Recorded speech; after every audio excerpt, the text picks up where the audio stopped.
Chapter 472. Apple vinegar was successfully killed by Gu Fei, and to Gu Fei, he was still the target of his daily quest. Gu Fei did not know what punishment he would receive after killing him. Would he go to jail? Who knew how long that would take? Giordano had given Gu Fei a lot of information, listing all of apple vinegar's PK crimes, but there was no mention of his current PK value. If they wanted to put this kid in jail, it would be hard to imagine how they would calculate it. Gu Fei was not in the mood to worry about him. Number 3, who had snuck into the room, was still waiting for him to catch him. Gu Fei rushed to the room that the man had snuck into and pushed the door open. He saw the masked man standing calmly by the window. Gu Fei hurriedly steadied himself and did not rush forward. The person was so calm. Was there a trap here? Gu Fei held the door with one hand to keep it open, his eyes searching the room. Guards. There were many guards in this room, but this was nothing surprising. Guards were the most frequently seen NPCs in this government office. Other than that, Gu Fei could not see any traps, nor did he feel any hidden killing intent. This made him nervous. A trap that could not be detected was always the scariest. Gu Fei stared at the masked person in front of him, observing his every move to prevent him from playing any tricks. Unfortunately, Gu Fei did not have the ability of number 2. The person was right in front of him, but he could not tell who it was just by looking at the figure. Then again, even if the person took off the mask, he would still not know that he did not know number 3. What made Gu Fei feel even more uneasy was the aura of the person in front of him. That confident look on his face did not seem like he was faking it. He must have some sort of plan. Gu Fei became more alert as he thought about it. However, he did not make the first move. He was afraid that if he made the first move, it would be the result that the other party wanted. In this game, it was not about equipment or skills, but intelligence. The air around them was unusually tense. At least, that was what Gu Fei felt. After a long stalemate, Gu Fei glanced at the time. Fuck, only a minute had passed. However, he had already made up his mind to strike after the enemy had struck. He continued to stand still. In terms of patience, Gu Fei was confident that he would not lose to anyone. However, in just 1 minute, the opponent's situation seemed to have changed. He seemed to have lost his composure. This made Gu Fei a little disappointed. An opponent who seemed to be very shrewd showed signs of defeat in less than a minute. This made Gu Fei feel that he was not playing a game, but playing with loneliness. The other party's gaze turned from impatient to doubtful as he looked at the group of guards around him. What's so special about these guards? Gu Fei followed his gaze as he slowly walked into the room and closed the door behind him. The guard did not react to Gu Fei's actions. Just like any other guard, he stood there obediently and played his role. Gu Fei could not understand what was so suspicious about these guards that the guard would stare at him like this. The first to completely lose his patience and break the silence was the other party. He said, "Why is it like this?" Another question that he did not understand. Gu Fei subconsciously wanted to say that he should ask if there was anything he did not understand. This was an illness. A teacher's job was to teach and dispel doubts. Why? Shouldn't your PK value be 20? The other continued. Gu Fei was completely relieved when he heard this. No wonder the other party would make such a suicidal move. No wonder he would have the confidence to win after seeking his own death. As expected, the other party was not playing a game, but a game of wits. He had noticed from the beginning that Gu Fei had increased his PK value to 20 in order to help number 2 enter the government office. He must have calculated the time and expected that Gu Fei would only act openly in front of the guards after washing away some of his PK value. He hid in this room first because he saw apple vinegar preparing to ambush Gu Fei at the bottom of the stairs. He concluded that Gu Fei would increase his PK value after killing his opponent. Then, he would immediately be killed by the guards inside the room. A deliberate but undetectable trap. This made Gu Fei secretly think that it was a close call because he had indeed neglected to calculate the PK value. Fortunately, he was lucky. He had a wanted mission with apple vinegar. This was the only way to kill someone without counting his PK value. If not for this. Gu Fei looked at the group of guards in front of him, his heart pounding. Apart from that, Gu Fei also noticed a detail. He looked at the person in front of him and asked, "Who are you?" The other party did not answer. This person knew him. Gu Fei had such a bold guess in his heart. After seeing that apple vinegar was about to attack him, he did not even look at the outcome of the duel.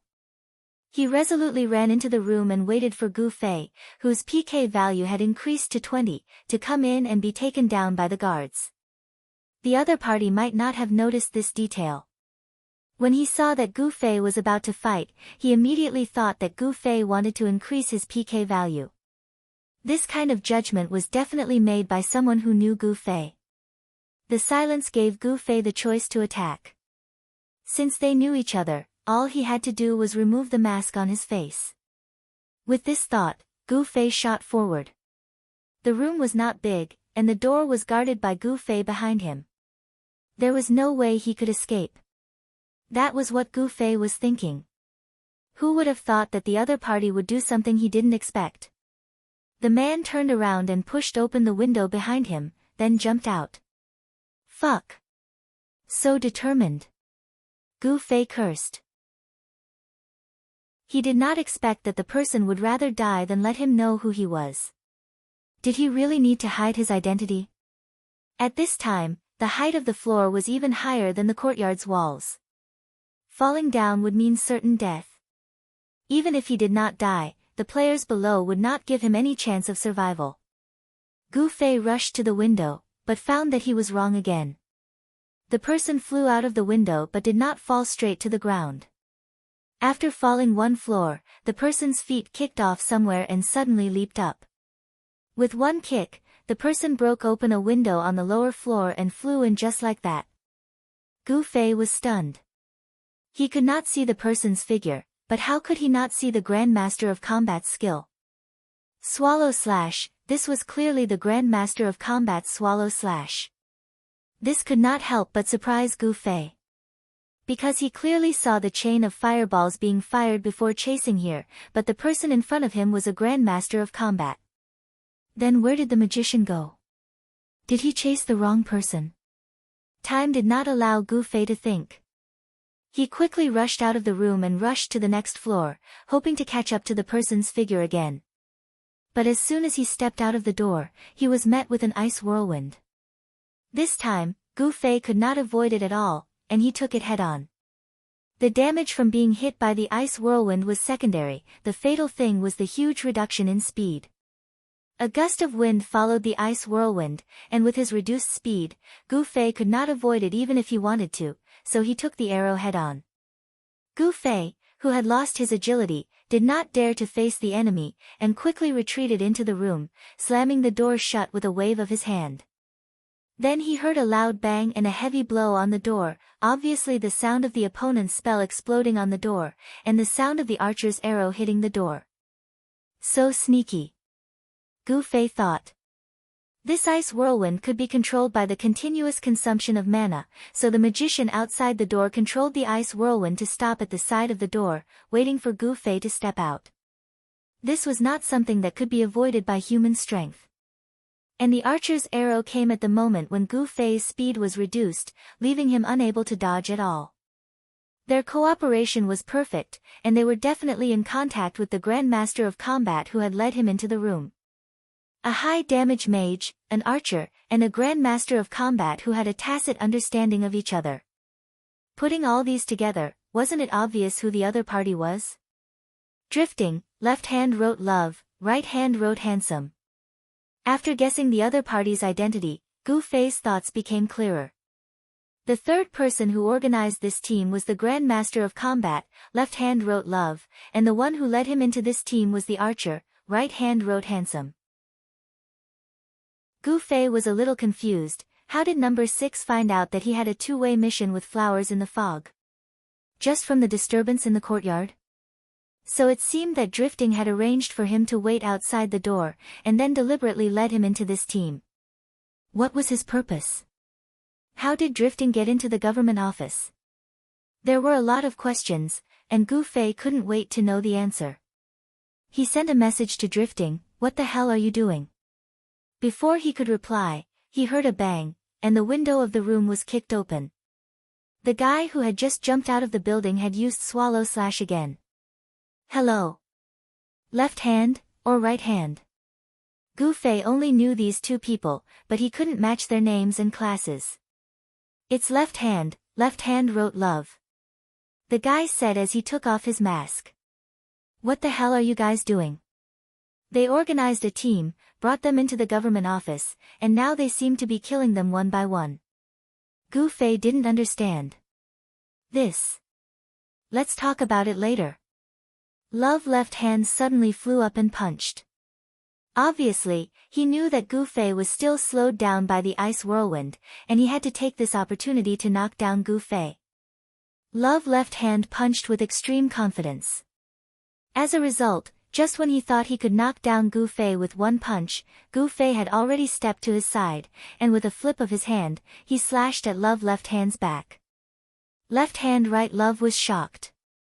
Had he already recovered? Impossible, there was no reason for him to be so fast. Love left hand thought about Gu Fei's action just now. It was not fast, but it was accurate. Underestimated me again. Gu Fei shook his head and sighed. Do you think you can beat me in a one-on-one fight by slowing me down? Do you think you're an expert? Butterfly not, everyone already knows who number 3 is, so what's their purpose? You'll only know next month. Chapter 473. People of the same trade were enemies. In the game, people of the same profession were enemies. Although there were differences in levels, everyone believed that they were the most skilled in their profession. Writing Love Lefty was being looked down upon by Gu Fei. Although he was being compared to the number 1 Grandmaster of Combat, 100 years of experience, he was still unconvinced. In fact, Gu Fei wasn't concerned about their skill level. What Gu Fei meant was that Love Lefty was just a normal person, not a martial artist like 100 years of experience. So even if Love Lefty used Ice Whirlwind to slow down Gu Fei, it was still more than enough for Gu Fei to take care of him. Of course, this wasn't any better. In short, he was looking down on Love Lefty's ability. Writing Love Lefty was unsatisfied, so he turned around and raised his leg. A normal player who used game skills was like an opponent who only knew a few fixed moves to Gu Fei. How hard could it be to deal with him? Even if Love Lefty had some experience in using his skills, this small change couldn't escape the eyes of a professional like Gu Fei. At this time, writing Love Lefty's leg came flying. Gu Fei saw it clearly, so he tilted his head slightly and the kick missed. Then he lowered his body and grabbed writing Love Lefty's flying right leg with one hand. He extended his other leg and unkindly swept towards writing Love Lefty's other left leg. His left hand's flying kick immediately reached a new height. He flipped backwards and fell flat on his back with a smack. If Gu Fei really wanted to attack, he would have slashed writing Love Lefty's back with a double flame flash. He didn't go all out because he knew writing Love Lefty. He put down writing Love Lefty and didn't continue. He stood up and said, "All right, stop fighting. Tell me what you guys are doing." With a bang, the door was pushed open. The system house's door was open for people to enter and exit. If there wasn't a special arrangement, it wouldn't be locked. Gu Fei blocked a wave of spells and arrows. Now that Drifting and writing Love Lefty also pushed, the door opened. The two rushed in and saw writing Love Lefty lying on the ground. Gu Fei turned around and innocently shrugged, "What are you guys trying to do?"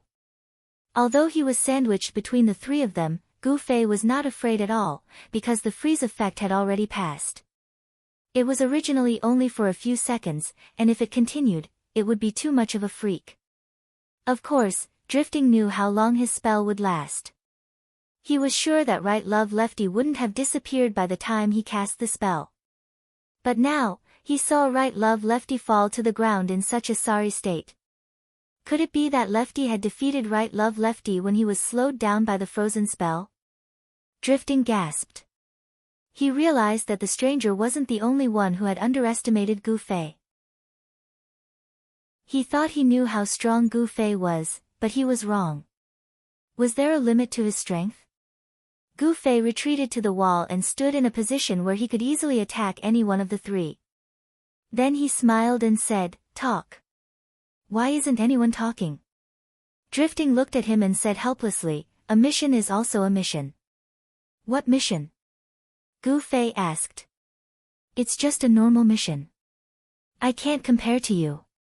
"You actually dared to assassinate Giordano," Drifting said. "But isn't it despicable to purposely use so many people as cannon fodder?" Gu Fei said. He always had a good impression of Drifting. Now that he thought of Drifting doing such a thing, he couldn't help but feel sorry for him. Drifting shrugged indifferently and said, "I think you misunderstood me.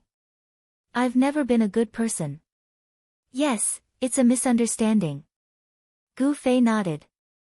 He felt a little sorry for Drifting. He always had a good impression of Drifting. So when he found out that Drifting was the mastermind, he had hoped that Drifting could give him a reasonable explanation. Unfortunately, Drifting directly admitted that it was a conspiracy as Gu Fei had imagined, so Gu Fei couldn't show mercy to him anymore. Drifting wasn't a good person, and Gu Fei wasn't a soft-hearted person who would show mercy to others. "Are you going to fight?" Drifting looked at Gu Fei and smiled. "I don't know what's going on, but when you killed the thief, your PK points didn't increase, right? Or maybe it didn't increase to 20. Anyway, if you attack any of us now, your PK points will definitely increase to 20. I think that's why you didn't kill Lefty even though you knocked him down, right?" Gu Fei also smiled. "It seems that you misunderstood me. I didn't kill Lefty because I still think we're friends, so I want to hear your explanation. As for my PK points, you don't have to worry about it. I'm very experienced in dealing with it." "Oh, I see. So are we still friends now?" Drifting asked. "We can be friends, but if you do something wrong, you have to be punished." "This has nothing to do with whether we're friends or not," Gu Fei said. "It's just a game." "Do you need to care so much?" Drifting asked. Hee, it's just a game, so I didn't take it too seriously. That's why I said we're still friends. Since it's just a game, you won't mind if I cut you down one level, right?" Gu Fei said. "If you cut me down, how are you going to leave this place?" Drifting walked to the window and pointed down. "Don't tell me you don't know what's going on down there." "The situation down there doesn't seem to change if I cut you down or not," Gu Fei said. "Not necessarily." Drifting smiled slyly. Gu Fei suddenly remembered something. He patted his head and said, "I see. You understand?" Gu Fei nodded. "You purposely gathered a group of people. You didn't want them to be cannon fodder. You wanted to send them into the government office." At this time, as one of the people who are currently looking at the flowers in the fog, you can openly enter the government office under the banner of going in and destroying them. What's even more perfect is that after you eliminate these guys, you can walk out in a dignified manner. These foggy people outside are not a threat to you at all. "That's right." Drifting nodded. "Those people can complete their task, but they have to pay the price of a level. As their companion, I helped them complete their task. As one of the people in the fog, I also helped them eliminate the troublemakers. As for me, I also took the opportunity to complete my task. Everyone got what they needed." "Well, you just want to do a task. Is it necessary to make it so complicated?" Gu Fei said. "If you're in the fog, you'll know whether it's necessary or not." Apart from a few core members, the guild did not have much trust in anyone else. So, even if I join them, I won't be allowed to enter the government office when they have an important task. So, I can only create this situation, Drifting said. "But I'm surprised that you can come." Drifting suddenly smiled. "Without you, it wouldn't be so easy to break into the government office." "If we can't break into the government office, you can't either," Gu Fei said. "Of course. But you have the permission to enter the government office. Won't that arouse the suspicion of your president? Gu Fei said. Drifting smiled. Because I have the permission to enter the government office of each main city. Drifting pointed at the badge on his chest. I completed a task that spanned more than 20 main cities, so I got this special reward. I have the permission to enter the government office of any main city. Oh, if that's the case, then the left and right hands also have badges. Gu Fei looked at the chests of the two people and saw that they had the same badge. Drifting nodded. So, it's not difficult for us to get the chance to enter the government office. You? Didn't left and right hand come in with us? Gu Fei said. That is true, but I will naturally include the two of them in my speech. So, after we kill everyone in the government office, they just need to return to their original appearances and follow me out, Drifting said. Did they enter the government office? Could it be that no one saw them? Gu Fei said. The chaos down there is beyond your imagination. Think about it. A mission that lasted for so long suddenly suffered such a heavy blow, and so many people went crazy, Drifting said. I see. You've calculated everything, Gu Fei sighed. Except for you. Drifting looked at Gu Fei and said, inviting you to join us was a risky move. With you, the success rate of entering the government office will be higher, but how to get rid of you in the government office will be tricky. We'll know soon enough. Gu Fei clenched his sword. If it was someone else, I'd try to negotiate with them, Drifting said. What conditions? Gu Fei asked. Now, besides the four of us, there's only one person left in the building, don't worry. That person is gone.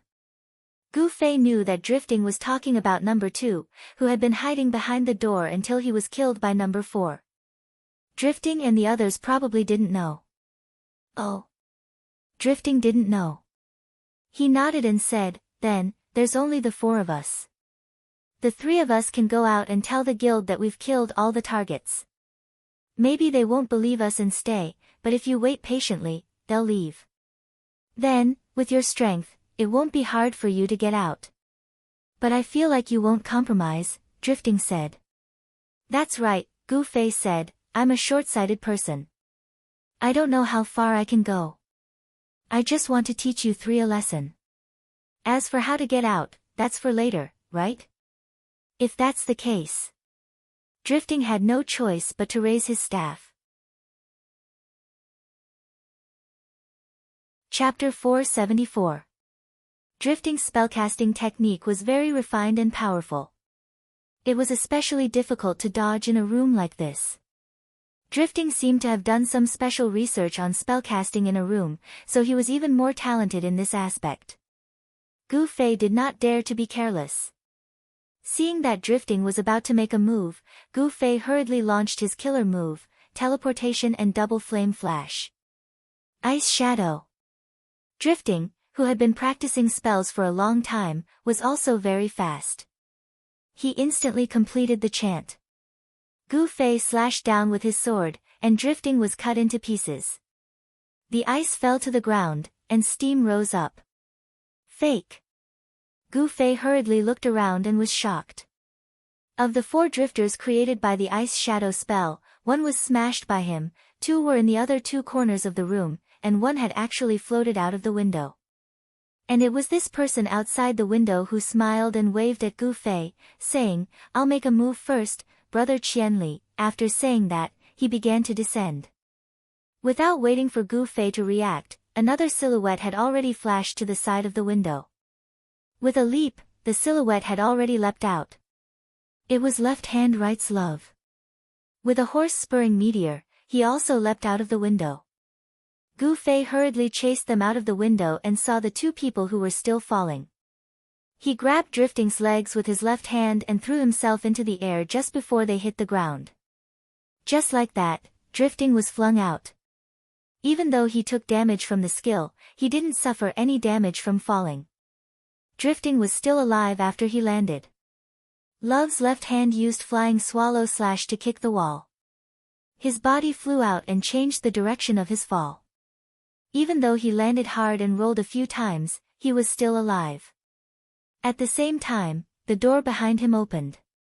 Gu Fei looked back and saw that Love Left Hand had also run out. Gu Fei sighed and did not chase. Love Left Hand was number 6. When he lured Gu Fei to join the team, Gu Fei wanted to catch up to him and see his face, but he did not succeed.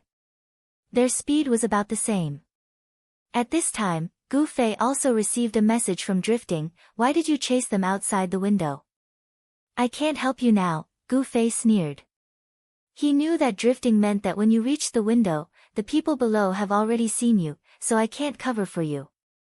This explanation seemed to be valid, but the two of them had jumped off the building one after another, so it was only normal for him to chase after them and take a look, right? With Drifting's meticulous thinking, he should have thought of this. This guy simply felt that confronting Gu Fei head-on was not a good idea, so he turned around and ran away. In the end, he even complained that Gu Fei didn't understand him. He was really mean.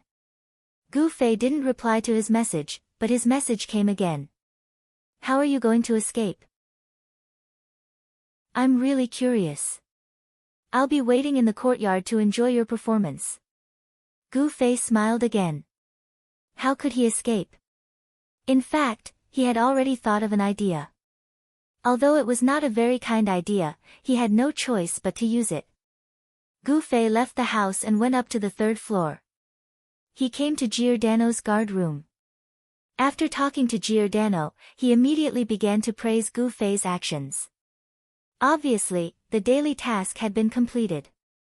Then he gave out the experience and money reward. Gu Fei was curious about what would happen to apple vinegar. Unfortunately, he couldn't get any information from Giordano. After looking at the time, Gu Fei buried his head in the sofa and fell asleep. In the courtyard outside the government office, Drifting and Love Left Hand looked very embarrassed. No one would have thought that the two of them had actually jumped out of the window. Everyone thought that the two of them had survived the disaster. He's really a master.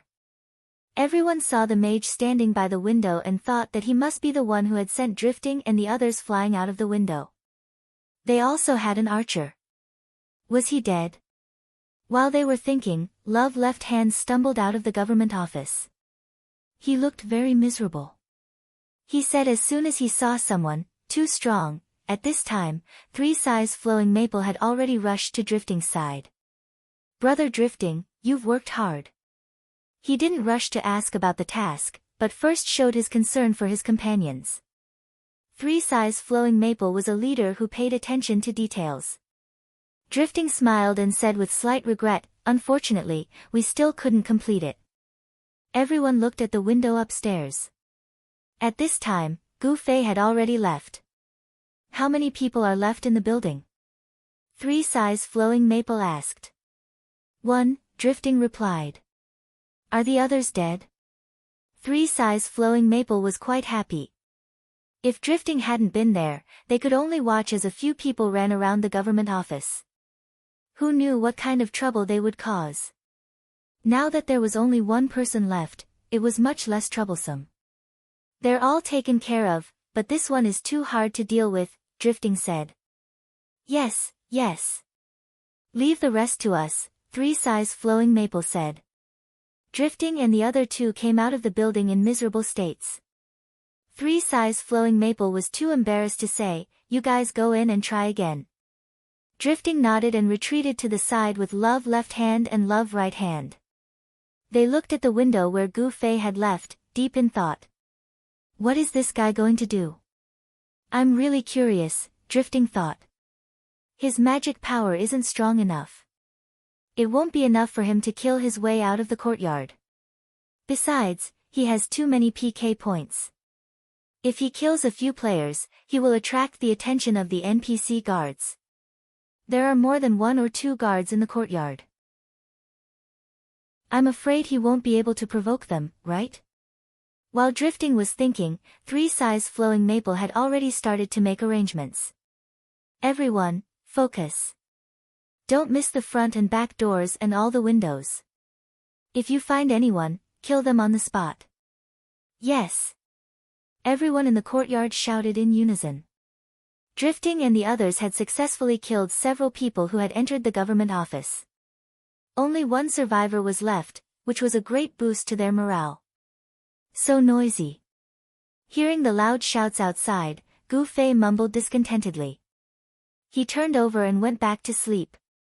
As time ticked by, the members of Flower gazing through the fog stared at the building without blinking. 1 minute, 2 minutes, 5 minutes, 10 minutes, half an hour, 1 hour, 1.5 hours, everyone felt tired.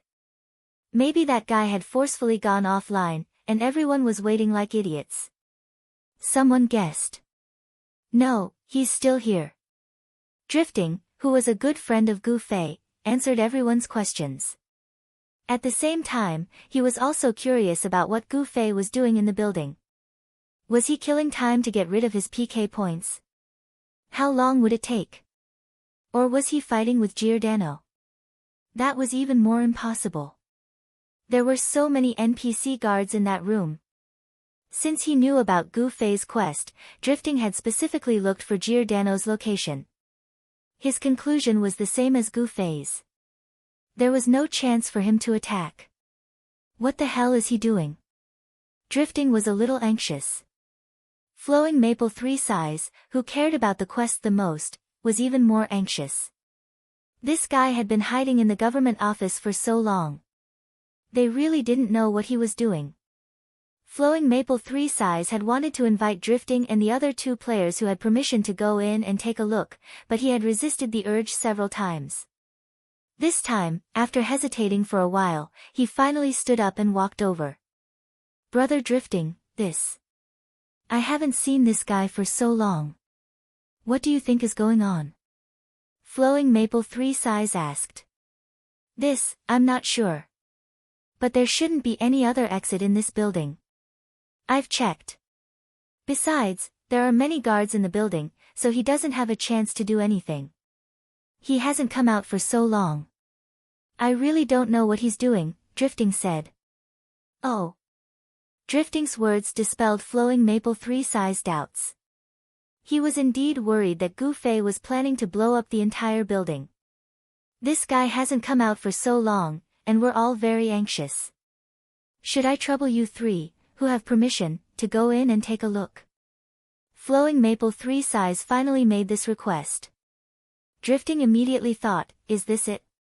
This guy knows that if we wait for too long, we won't be able to bear it. Naturally, he will invite me in again. Then, he will wait inside to take me down to vent his anger. As Drifting thought about it, he felt that it was more and more possible. He knew that it might be a trap, but he wasn't stupid enough to take the risk. Thus, he rejected Flowing Maple 3 Sighs' request. This guy is very powerful. The 3 of us aren't his match. If we go in and meet him again, I'm afraid we won't be able to come out alive. I see. Then let's think of another way. Flowing Maple 3 Sighs smiled faintly and then left. Of course, he was very unhappy. Although it was normal for people to be selfish, he still hoped that his guild members would have a high level of awareness and wouldn't be afraid of sacrifices or difficulties for the benefit of the guild. Drifting obviously didn't have such a high level. This kind of person, no matter how high his level was, would be of limited help to the guild. Flowing Maple 3 Sighs thought. Thus, the waiting continued. Some guild players were already discussing in private. It's been so long. If this guy really wanted to ruin our quest, he would have already ruined it. If we wait outside like idiots, other than venting our anger, what else can we do? Thus, the leaders of the guild, led by Flowing Maple 3 Sighs, hurriedly came out to comfort the players. They conveyed the core idea of the guild not being arrogant and impatient. They told the players to stick to the general policy of building the guild and continue to wait patiently. In his speech, Flowing Maple 3 Sighs pointed out, right now, the opponent is loosening the reins only to grasp them better. He's purposely stalling for time to numb our thoughts and disarm us. He wants us to use this opportunity to create chaos within ourselves. Thus, the opponent of this battle is actually not anyone else but ourselves. As long as we get rid of the distracting thoughts in our hearts and wholeheartedly serve the guild, we will definitely win in the end. Flowing Maple 3's speech caused a strong response. In the midst of the cheers, the members who were looking at the flowers in the fog all expressed that they would stand their ground until the last moment before they went offline. Time continued to pass. The sun gradually began to move to the west. It was already the afternoon of a day in the game. Suddenly, a muffled sound broke the silence. The front door of the government office had been opened. After waiting for nearly 3 hours, was it finally going to bear fruit? Chapter 475. The silence in the courtyard was broken by the sound of the door opening. All the players moved upon hearing the sound. They pointed their weapons at the door of the government office. The few melee characters standing at the door even raised their weapons. However, everyone's movements quickly froze. The person who walked out of the building was their quest issuer, Giordano. No one dared to slight him. All the players consciously made way for Giordano. After staying in the courtyard for so long, everyone was very familiar with Master Chiao's stroll route. However, a figure flashed. Gu Fei had already appeared behind Giordano with a smile on his face. Everyone screamed in surprise. Just as they were about to move, Gu Fei flipped his hand and placed the night streak beside Giordano. "Don't move." Everyone heard Gu Fei shout. Everyone was stunned. Then, they heard their guild leader, 3's of Flowing Maple, shout in the guild channel, "Don't move." This guy actually did this. He was too despicable. Although 3's of Flowing Maple had given the order to not move, he was gritting his teeth in anger. He had a strong desire to tear Gu Fei into pieces. However, he had to remind himself again and again that he had to look at the bigger picture. A lack of forbearance in small matters would spoil the bigger plan. Giordano was completely unaffected by the situation in front of him. He continued to walk on his own. Gu Fei followed beside him. His hand was steady, and the sword was very close. "Stand back." Gu Fei reminded the group of players in front of him who were looking at him with hatred. At this moment, everyone understood the stakes of Gu Fei's actions. If their quest issuer was attacked, what kind of punishment would they receive for completing their quest? This was something that they did not dare to imagine. It was because of this that Gu Fei planned to use an NPC as a hostage. This was an unprecedented hostage situation. The hostage did not seem to be aware of his situation. He did not cooperate, nor did he resist. He continued to walk on his own path. The kidnapper did not threaten Giordano's life at all. He just raised his sword lazily and maintained a very close distance with Giordano. As long as he tilted his sword slightly, he would be able to complete an attack. The courtyard was quiet again. No one dared to act rashly. Everyone was dumbfounded as they watched Gu Fei and Giordano walk away. The rustling of their footsteps was extremely ear-piercing. In contrast to the silence in the stadium, the guild channel was in full swing. After everyone condemned Gu Fei's shamelessness, they immediately began to come up with a plan, and there were only a few ideas. Archers would snipe, thieves would sneak in. Amidst the discussions, the players who were thieves and archers all volunteered. They were extremely enthusiastic, but the decision on how to proceed was still left to the guild leader, 3's of Flowing Maple. 3's of Flowing Maple's face darkened, and he couldn't make up his mind. This was because Gu Fei was too close to Giordano. Moreover, he did not need to kill the target. As long as he completed a casual attack, it would be the same as killing the hostage. Such a simple act of killing the hostage would make it extremely difficult for them to rescue the hostage. Whether it was long-range sniping or sneaking in, it was extremely risky. At this time, 3's of Flowing Maple had gradually gotten over his initial impulse when he saw Gu Fei's actions. He began to calmly consider the problem. There was no need to take this risk. Even if they killed this guy now, they would only be venting their anger. To the guild, there would be no benefits. To their guild, the quest completion rate was the most important thing. Giordano's appearance was the time to announce the completion rate. Today, after the ruckus caused by this group of people, they really did not know how low the quest completion rate had fallen. If it had already fallen to 0, then they would not need to care about Gu Fei's threat at all. With this thought in mind, 3 Sighs of Flowing Maple finally made a decision. Not only did he not give the order to attack, but he also had the guild members make way for him. He even took the initiative to clear the path to the courtyard's entrance. When Gu Fei saw this, he saved himself some trouble. He could not change Giordano's path. If he followed Giordano, he would always be a distance away from the courtyard's main entrance. Gu Fei originally wanted to force 3 Sighs of Flowing Maple to make way for him. However, when he saw that 3 Sighs of Flowing Maple had already guessed his thoughts and took the initiative to clear the path, he did not need to say anything more. Guild leader Flowing Maple, you really know the big picture, haha. When Gu Fei saw 3 Sighs of Flowing Maple and a few others appear in his field of vision, he laughed and greeted them. His smile was slightly forced because he did not feel very proud of what he had done. Even though the entire guild had been suppressed by this move, 3 Sighs of Flowing Maple naturally could not smile. Flowing Maple 3 Sighs obviously couldn't bring himself to laugh. With a cold expression, he said, "Everyone is just doing this for the mission." "Long live you understand, long live you understand," Gu Fei said. 3 Sighs of Flowing Maple's eyes flashed, but he did not reply. At this time, he had already arrived at the place where Giordano was going to stop. Here, he could ask about their quest completion rate. At this time, Gu Fei had already chosen his escape route. On this route, he did not discover any suspicious points. "Then, I'll take my leave first," Gu Fei said. 3 Sighs of Flowing Maple did not say anything. He did not want to say goodbye to Gu Fei at all. Gu Fei sighed deeply. Before he reached the bottom of the wall, Gu Fei's flying hook had already shot out, and with a swing, he had already caught the top of the wall. He ran, jumped, and stepped on the wall.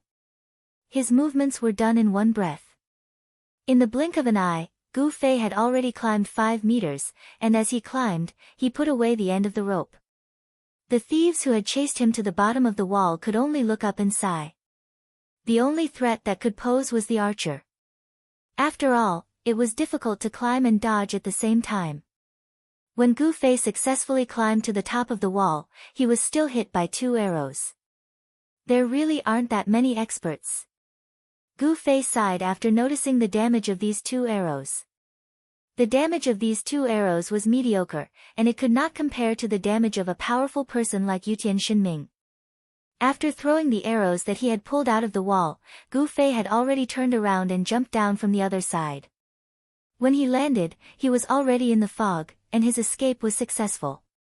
The flowers and Flowing Maple did not continue to chase after him, because at this time, 3 Sighs of Flowing Maple had already finished talking to Giordano. What greatly surprised him was that although the quest completion rate had decreased, it was far less than he had expected. After such a big fuss, 3 Sighs of Flowing Maple would not be surprised if they directly deducted 0 points. However, this result made him feel quite excited. The quest completion rate had only decreased by 5%. After 3 Sighs of Flowing Maple announced this result in the guild, everyone was satisfied. "It's only 5 points. It's not much, I thought it would all be deducted." Most of the people who thought this way were in a good mood at this time. "It seems that we were a little too nervous," someone said. "These people might not be here to deliberately cause trouble. They might really be here for a quest," someone said. "But we still decreased by 5 points. Maybe we don't care about them and just let them complete the quest calmly. Then, it won't happen again, but who knows if they are real or not." Sigh, it's hard to predict people's hearts. The discussion became more and more profound. At this time, 3 Sighs of Flowing Maple's brows were tightly knitted. This was because he had already learned from drifting that the most difficult person to deal with would definitely come again, and his quest would definitely cause the flowers in Flowing Maple to suffer heavy losses.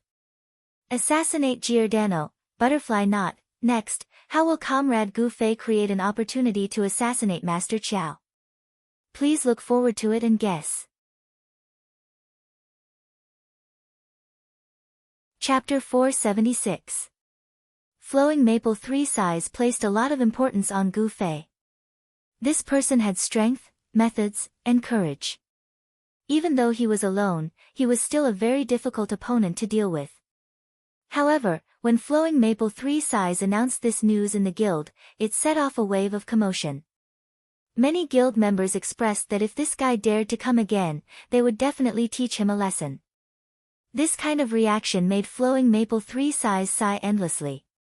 Sure enough, everyone played the game for fun. It was better to have less trouble. This kind of peaceful life attitude had no market in the game. This guy is still very difficult to deal with. Everyone, don't underestimate him just because he's alone. Flowing Maple 3 Size reminded everyone in the guild. After that, they began to rearrange the defense. Because they had personally witnessed Gu Fei's ultimate skill of crossing walls like it was a flat plane, there was a sentry every 3 steps and a sentry every 5. The defense was even more thorough than the main entrance of the courtyard. At this time, Gu Fei went to find Scissorhands after leaving the municipal courtyard. He was prepared to hand over the quest item that he wanted. Scissorhands, who had completed the quest, was naturally extremely grateful. He expressed that he would go through fire and water for Gu Fei on the spot. That's not necessary. Gu Fei hurriedly said, however, there's a small matter that I don't know if you can help me with. Go ahead, go ahead. Scissorhands hurriedly said. I heard that players who play the profession of tailoring can modify the appearance of a player's equipment when they reach a certain level. Look, I have a belt here. Gu Fei said as he pulled out the Wolf's brand belt that he felt was extremely vulgar. I wonder if I can modify it. Belt? That's easy. How do you want to modify it? Scissorhands was very happy to be able to help Gu Fei. The main thing is this wolf head buckle. I wonder if I can fix it. Don't you think this wolf head buckle is very vulgar? Gu Fei said. A little.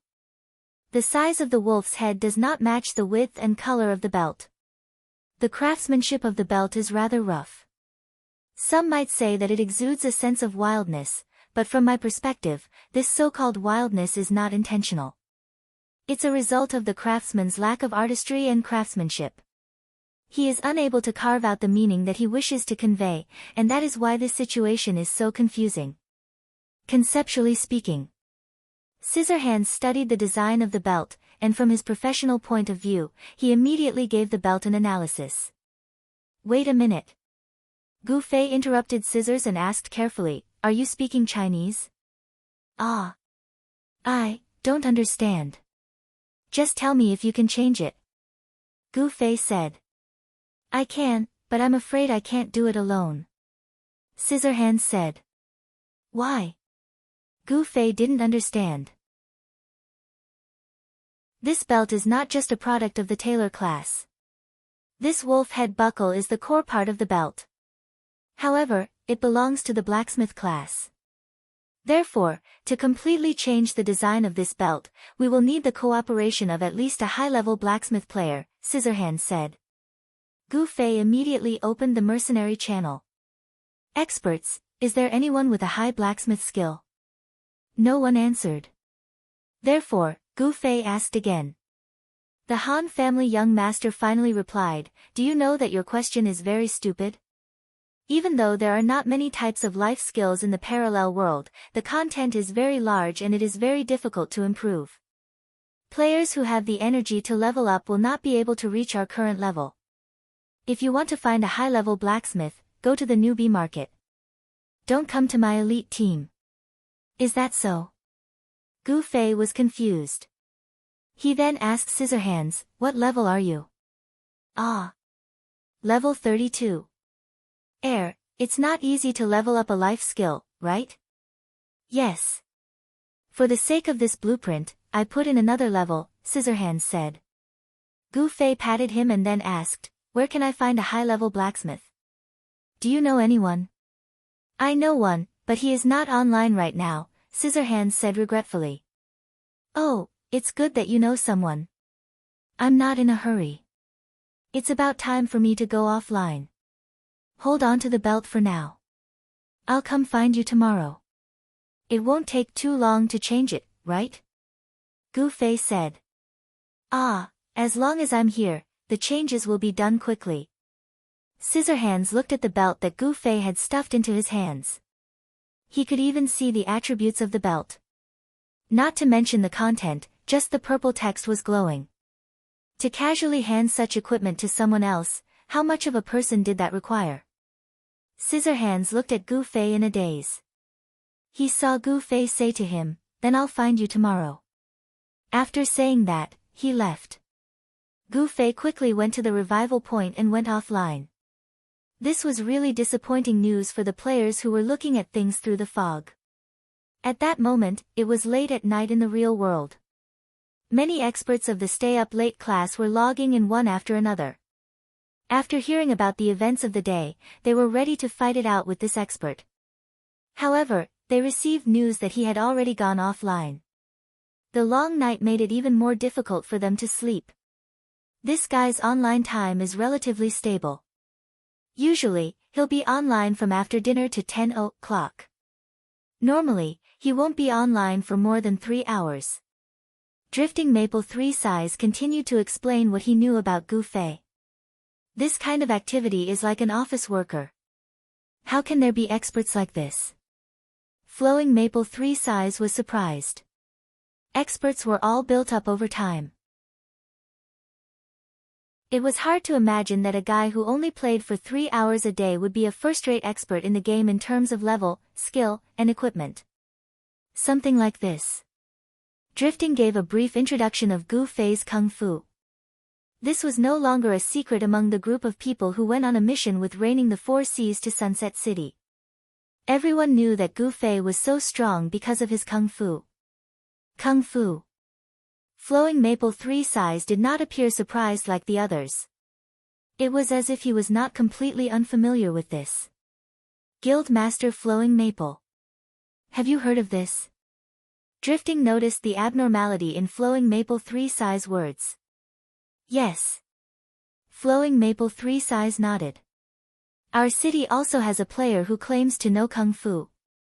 His name is Windcord, one of the top 10 Grandmasters of Combat. He doesn't have any guild or mercenary group background. He's a loner and loves to help others. He's very famous in our city and has a good reputation. Grandmaster of Combat. Number 1 on the Grandmasters of Combat ranking, one of the top 5.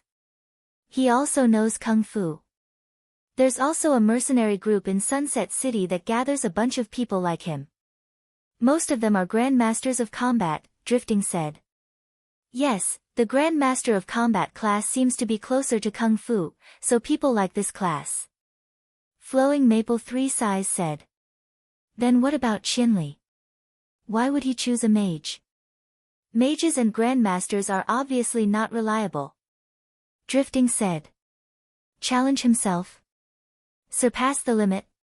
Flowing Maple 3 Sighs raised Gu Fei's level of thinking. Drifting didn't deny it. He only said, according to my observation, normal players don't have the ability to fight against this kind of person. You've seen how Chinli can come and go freely among so many of us. I think it's best to ask this Wind Cord to deal with him. We can try, but this person doesn't seem to like guilds or mercenary groups. I'm not sure if it'll work, Flowing Maple 3 Sighs said. Let's try first, Drifting suggested. Flowing Maple 3 Sighs nodded and immediately started to think of a way to contact this Grandmaster of Combat, Wind Cord. On the other hand, Sword Demon had already contacted 100 Grandmasters of Combat, who was online at night. The two had also completed the transaction. The income of thousands of gold coins made 100 Grandmasters of Combat so happy that he couldn't close his mouth. When he sent a message to the middleman, Gu Fei, he saw that Gu Fei was sleeping soundly on the sofa in Giordano's room and didn't reply. Sword Demon thought that Gu Fei was in full swing for the quest, so he didn't dare to disturb him again. 100 Grandmasters of Combat was immersed in the joy of the jingling of money and didn't pay much attention to any other details. He sent another message, but Gu Fei didn't reply, so he thought that Gu Fei was busy and didn't disturb him again. As for Brother Yu and the other two who were on their way to Forest Shade City, their journey was relatively smooth. However, they encountered some trouble when they were inquiring about the log cabin in the oak forest. They asked passers-by about the oak forest, and they could point to a piece of it. In Forest Shade City, oak trees weren't rare at all. They had no choice but to ask the boss of the area, Water Depth, for help.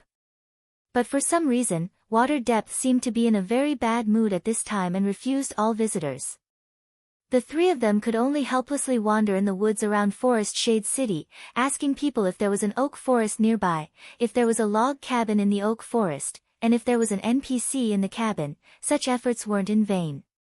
At 3:37 in the morning, the three of them actually found a log cabin in an oak forest in the woods of Forest Shade City, and saw an NPC called Gru in the cabin. "It's here!" Brother Yu shouted excitedly. Gru was a blonde young man with a calm face. Brother Yu showed him all the quest skills he had mastered, but it was all in vain. Whether it was the mention of the Hayes assassin Andrew Su, the Assassin's League, or the quest to assassinate Giordano, Gru always smiled and shook his head in response. "There's no other way. It seems that we have to use the diary as a prop." Brother Yu sighed. "But Qianli isn't online right now," Yutian Xinming said. "He'll be online tomorrow night." Unscathed in Battle said. "I really want to die." Brother Yu said. The long night was finally over. For Gu Fei, it was just an ordinary night on an ordinary day, but in the game, a large group of people were in a mess because of him. On the side of Flowers in the Fog Guild alone, they had no less than 10 guild meetings to discuss how to deal with this guy tomorrow. Drifting had basically relayed all the information he had to them. Not only did they know how scary Gu Fei was, but they also knew that he had a group of scary friends. A child elite group organized by Han Family Young Master, which was a gathering of well-known names in the online gaming world. In the mercenary group tournament, 6 people wiped out 80 people. Butterfly Knot, a transitional chapter, sorting out the current plot progress, cough. Chapter 477. Looking at the flowers in the fog, he spent the night and the day nervously but not absent-mindedly. Based on the existence of Gu Fei's companions, 3 Sighs of Flowing Maple made several adjustments to their defense strategy until he felt that it was foolproof. At that moment, Drifting announced that Gu Fei was online. Everyone in the guild was on high alert, as if they were facing a formidable enemy. At that moment, 3 Sighs of Flowing Maple was glad that Drifting was in the guild. Just the notification of their opponent's login and offline saved them a lot of trouble. Gu Fei, who was online, immediately felt the crowd's expectations. During this period, Brother Yu had sent him more than 20 messages even though he knew that Gu Fei wasn't online. This meant that he hoped that Gu Fei would appear soon. At that moment, when Gu Fei appeared, Brother Yu sent him 3 messages, "Diary. Send it. Quick." One sentence was split into 3 messages. Brother Yu's eagerness was evident. "Found it." Gu Fei replied leisurely as he walked out of the offline area. "Yeah. If I can't get the quest, it must be because I need the quest item," Brother Yu said. "Alright, I'll send it over." Gu Fei said. "I'll be guarding the mailbox," Brother Yu replied. After ending the call with Brother Yu, Gu Fei opened Scissorhand's message, "The belt has been fixed and sent to you. You can change it if you're not satisfied." Gu Fei saw that it was perfect. He went to his mailbox and found that both problems could be dealt with. He checked his friend list and saw that Scissorhand wasn't online. He left a message to express his gratitude. He rushed to the mailbox and first sent Andrew Su's diary to Brother Yu. Then, he found the belt that Scissorhand had sent. When he opened it, he found that there was no reference. This was because Gu Fei had no impression of what the belt originally looked like. However, at least the belt in front of him was like what Gu Fei had expected. It had erased the original wretched look, which made him feel extremely satisfied. He once again left a message to Scissorhand to express his approval of his work. After leaving the mailbox, Gu Fei ran off to carry out the bounty quest. If he didn't clear the PK points on him, it would be inconvenient for him to move around in the government compound. As a result, after clearing more than 20 PK points, Gu Fei looked at the time. It seemed that it was getting late. He felt that it would be better to go to the government office to continue the quest when he had enough time. So, he simply focused on completing the wanted quest until he went offline. When Gu Fei logged into the game, all the members of Up and Down waited in the courtyard like watchdogs. In the end, Gu Fei didn't even show his face. When Drifting told everyone that Gu Fei had gone offline, everyone felt like they had been played. In the blink of an eye, another day and night had passed. When Gu Fei went online again, the first thing he received was Brother Yu's unparalleled resentment. He held Andrew Su's diary in his hand and spent more than 2 hours at Gru's place. He almost wanted to read the diary aloud, but Gru didn't move at all. He responded to Brother Yu with the same attitude as the day before yesterday. This could only mean one thing: he had the item, but he didn't accept the quest. The three of them, who had made a wasted trip, were quite depressed. Their confident analysis turned out to be wrong in the end, which also made Brother Yu feel very embarrassed. The three of them were dispirited in Forest Shade City, and they didn't mention coming to Xia Wu City to meet up with everyone. Gu Fei was in high spirits at this time. Yesterday, he washed off all the PK points, and today, he came a little early. He was ready to go to the government office to make a scene. After listening to Brother Yu's long-winded and irresponsible words of comfort, he immediately went to greet Sword Demon, saying that there might be some meaningful things to do today, and asked if he wanted to participate. Sword Demon readily agreed. The two arranged a place to meet, and they went to the government office together. Is the new skill good? Gu Fei was too lazy to use messages to chat unless he had no other choice. It was already the day before yesterday that the Sword Ghost had obtained the skill scroll from the 100 Eras strategist, and he had only asked about it today. Sword Demon didn't have time to speak. Just by looking at his excited expression, Gu Fei already knew the answer. What new discoveries did you make in your quest? Sword Demon asked Gu Fei again. The day before yesterday, I actually went to the government office with a group of people. Gu Fei told him about the 9 people. Sword Demon listened with great interest, and his eyes flashed with envy from time to time. It seemed that he was a little tired of the old-fashioned game life of leveling up, farming equipment, and running quests every day.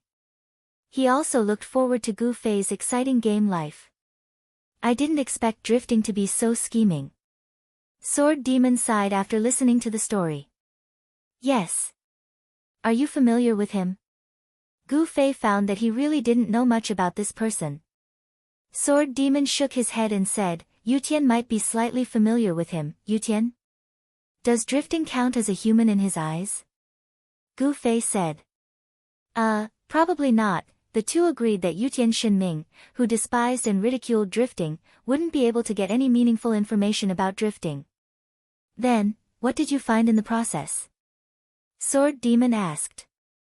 Remember the number 7 I just talked about? Gu Fei said. The one who was looking for the sleeping assassin in the yard. Sword Demon laughed. Among the 9 people, there were a few people who died that were quite a joke. Yes, the key was the assassin he was looking for. Gu Fei said. What is it? The assassin's attire is very similar to Haze's. Gu Fei said. What is it? Around here. Gu Fei patted his left arm. There's something embroidered on it. If I remember correctly, it's the symbol of an organization called Assassin's Alliance that Haze mentioned in his diary. Gu Fei said. There's something like that? Gu Fei nodded. I remember that the Haze assassin also had one on his left arm, and there was also a silly doodle in his diary where he drew this thing. What you're saying is that this sleeping assassin and the Haze Shadow Assassin belong to the same organization, so they might have the same mission. Sword Ghost said. Gu Fei nodded. Then you want to wake him up. What kind of breakthrough do you want to find from him? Sword Demon said. It seems more useful if he's asleep. Gu Fei said. Why? Haze's assassin once mentioned in his diary that when an assassin lies down to sleep, he will always point his feet in the direction he wants to go. Gu Fei said. I have an impression. Sword Demon said, so, although this assassin is asleep, he just happened to let us know where he's going? Yes. I've already seen the direction he's pointing in. It's a small woodshed in the backyard. Maybe there are some clues hidden there. Gu Fei said. Clues? I've completely grasped Giordano's daily routine in the game. Unfortunately, he's never alone. There's always a large group of system guards around him, and outside the government office, there's also those foggy guys. So, I think, to assassinate this guy, there might be some special methods.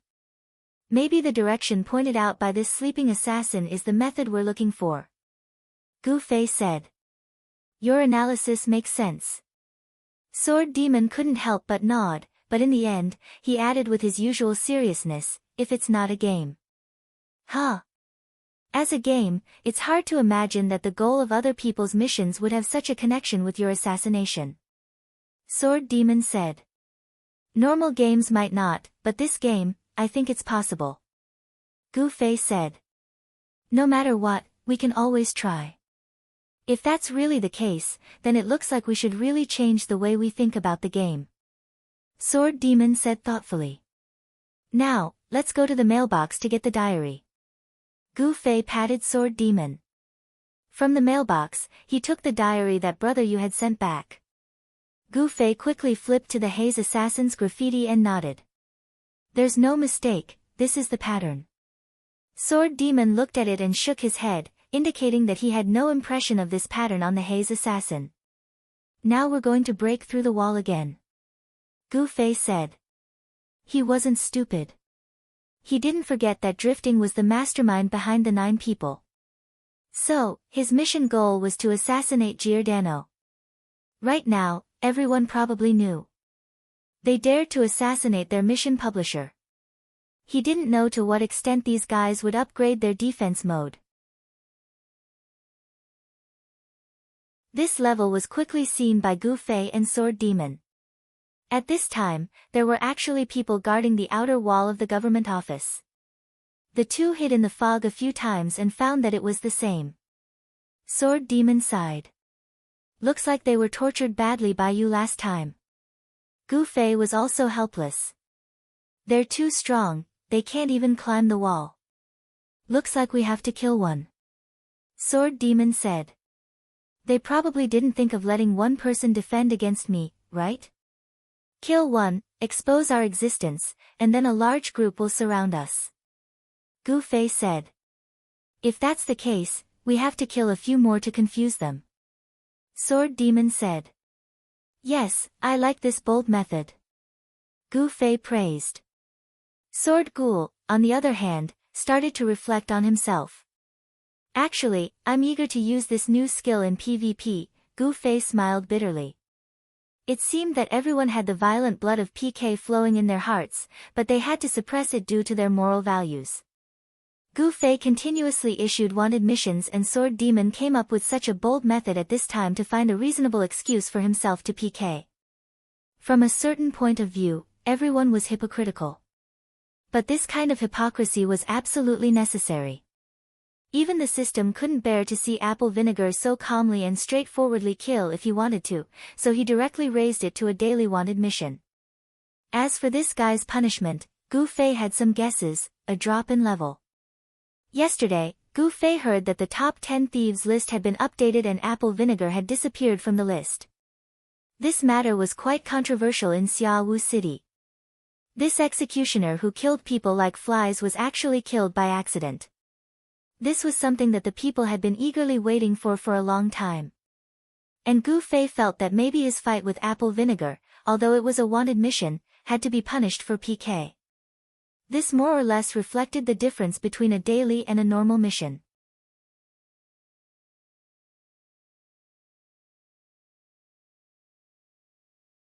Chapter 478. So, let's do it. After a moment of silence, the two looked at each other and said. Then, they nodded firmly. As long as they made up their minds, there would be no doubt or hesitation. Gu Fei and Sword Demon happen to be such people. We don't have to kill them on my side and on your side. We can just harass them and make them confused about our direction. Then, we can choose a random place to climb the wall. What do you think? Gu Fei asked Sword Demon. Very good. Sword Demon agreed. The two began to move. For the defenders on the outside, this was a disaster. In the eyes of these ordinary players, not to mention Gu Fei, even Sword Demon was an expert that they could only look up to. Moreover, Sword Demon's new skill, Fog Ambush, although it was dropped from the Fog Assassin, it was a skill that Fog Assassin had never used before. The skill started like a warrior's charge. When it was cast, the player would have a movement speed and impact that far exceeded the character's normal state. For a thief who moved fast to begin with, it was unbelievably fast. Another feature was that during the activation of this skill, the player could enter stealth at any time. In this state, the player's movement speed would not be reduced at all. Although the duration was only 2 seconds, it was definitely a very valuable 2 seconds.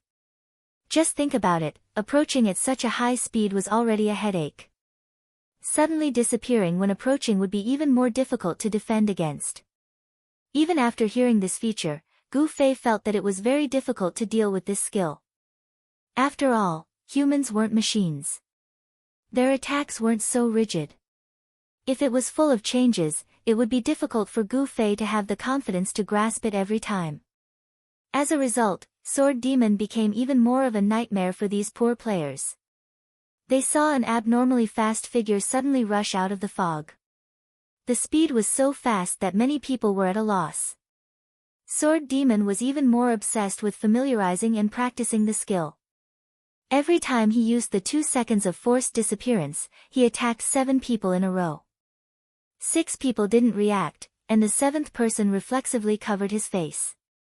The concept of mercy that Sword Demon understood wasn't the same concept as Gu Fei's. He would go all out from the start, but after discovering that the enemy was clearly no match for him, he wouldn't continue to chase them. This was the concept of mercy that he, the #1 expert in the game, understood. Unlike Gu Fei, who deliberately controlled the damage and didn't show mercy, Sword Demon didn't have this kind of PK habit. As a result, 5 of the 7 people who came up were instantly killed on the spot. 2 of them were warriors. Although they weren't heavy armored warriors, it was still an impressive achievement. It was enough to show that this skill was far beyond the level of the current skill. This kind of destructive power was impressively above Gu Fei's magic damage. Such a powerful destructive power was like a stone that caused 1,000 ripples. The guild channel of flowers in the fog had already exploded with noise, especially the 2 warriors who had been insta-killed. Up until now, the term insta-kill had never been associated with warriors. Now, however, they were actually insta-killed by a thief. Both of them were in disbelief. Who is it? Flowing Maple 3 Sighs was bewildered. 1 hit to kill a warrior. This kind of damage was even higher than that Chinli drunk. Where did such a strong enemy come from? A thief? Extremely high damage. Extremely fast. Drifting asked these 3 questions in a row. After getting an affirmative answer, he asked, female? Red? Very beautiful. The answer was, male. Black clothes. Extremely ugly. It's Sword Demon. Drifting quickly got the answer. Sword Demon. That's Sword Demon. Yesterday, you didn't say that his attack was so strong. Flowing Maple 3 Sighs said. When Drifting introduced Sword Demon, he sighed with regret.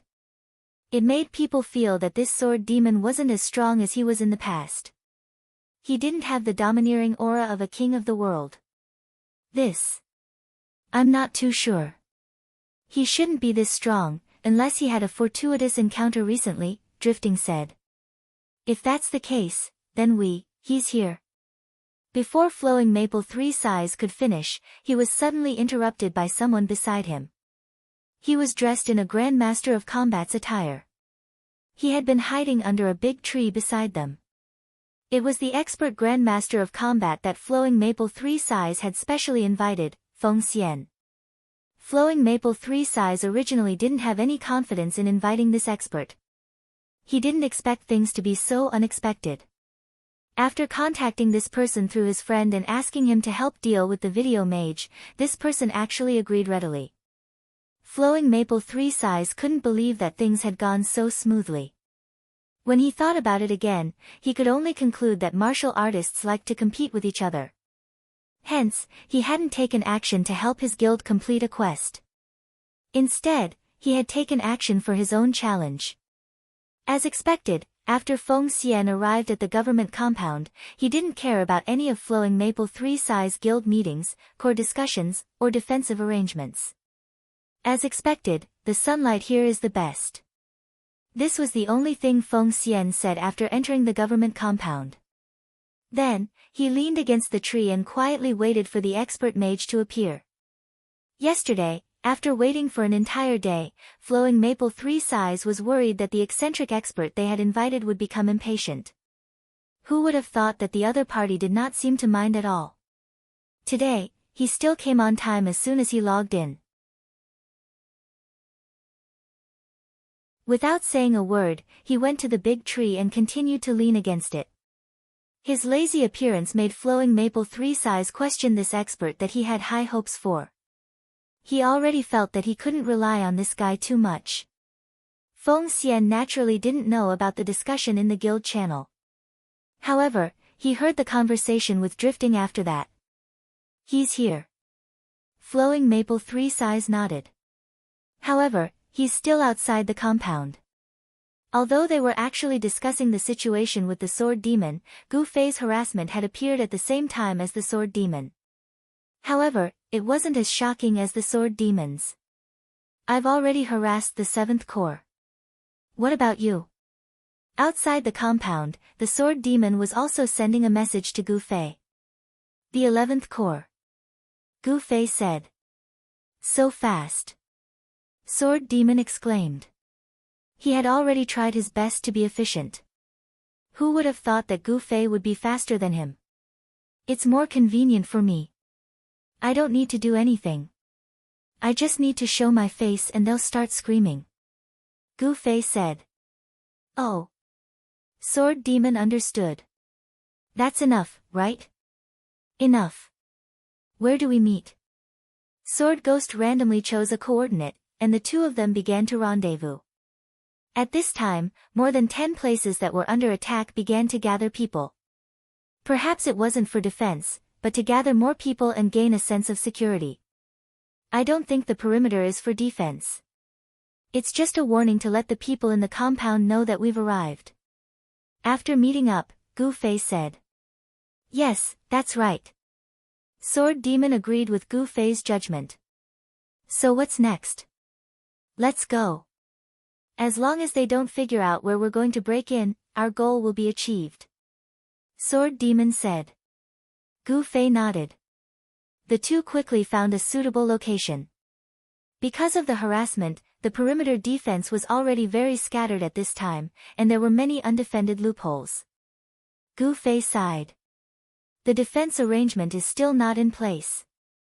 But it's so scattered, I think it's still difficult for us to find this kind of blind spot to sneak in. Sword Demon shook his head and said, some things can't be helped. They're just players in the game. How can they have the discipline of an army? That's right. Gu Fei nodded. What's more, if they want to clearly grasp our movements, they need someone to sacrifice themselves. This kind of order can't be given in the game. Sword Demon said. You know it very well. Gu Fei said. Of course, I've been through it. Sword Demon laughed. Oh yeah, I forgot. Gu Fei patted his head. He somewhat forgot that Sword Demon was also the boss of a famous guild in the past. How could he not know the rules and regulations of these guilds? However, if there's a guy like Gongzi, this kind of arrangement will definitely be more perfect than them. Gu Fei said again. Hee hee. Sword Demon laughed dryly. If it was that guy, at this time, he would naturally sacrifice the cannon fodder without hesitation. Moreover, he would always find an excuse to make people not aware of the truth. Okay, let's go. Gu Fei had already thrown out 2 flying hooks at this time, and a rope was handed to Sword Demon. After the baptism of that day, Sword Demon was no longer unfamiliar with this movement. He climbed up skillfully. His progress is very fast. Gu Fei said silently in his heart. That day, Sword Demon wasn't so skillful. It seemed that he had practiced in private these 2 days. He even cared about this kind of thing. This guy was really competitive. Immediately, Gu Fei also grabbed the long rope and followed Sword Demon up the wall. It's actually going so smoothly. Gu Fei, who was on the top of the wall, was a little surprised. He said to Sword Demon while collecting the flying hooks. What do you mean? It's been 2 days. I thought they would find a way to climb up the wall and then arrange guards on the wall. Gu Fei said. This. Sword Demon also helped collect a flying hook and said, probably only you think it's simple. How many people will know what this thing is and how it's made? This kind of claw hook is something that definitely doesn't exist on the market. What mission did you get it from? If you don't say it, even brother you won't be able to guess it. Also, let's not talk about how to climb. I think this thing needs a certain level of skill. It's not that simple, right? It does need a little bit. Gu Fei admitted. That's why I said that even if someone has seen this thing with their own eyes, it's difficult to make it. Sword Demon said. Your analysis makes sense. Gu Fei said. Indeed, in this game environment, only players like Sword Ghost and the others who were born as gamers would be able to see things more clearly. So what's next? Of course, observe first. Gu Fei took out his binoculars and observed.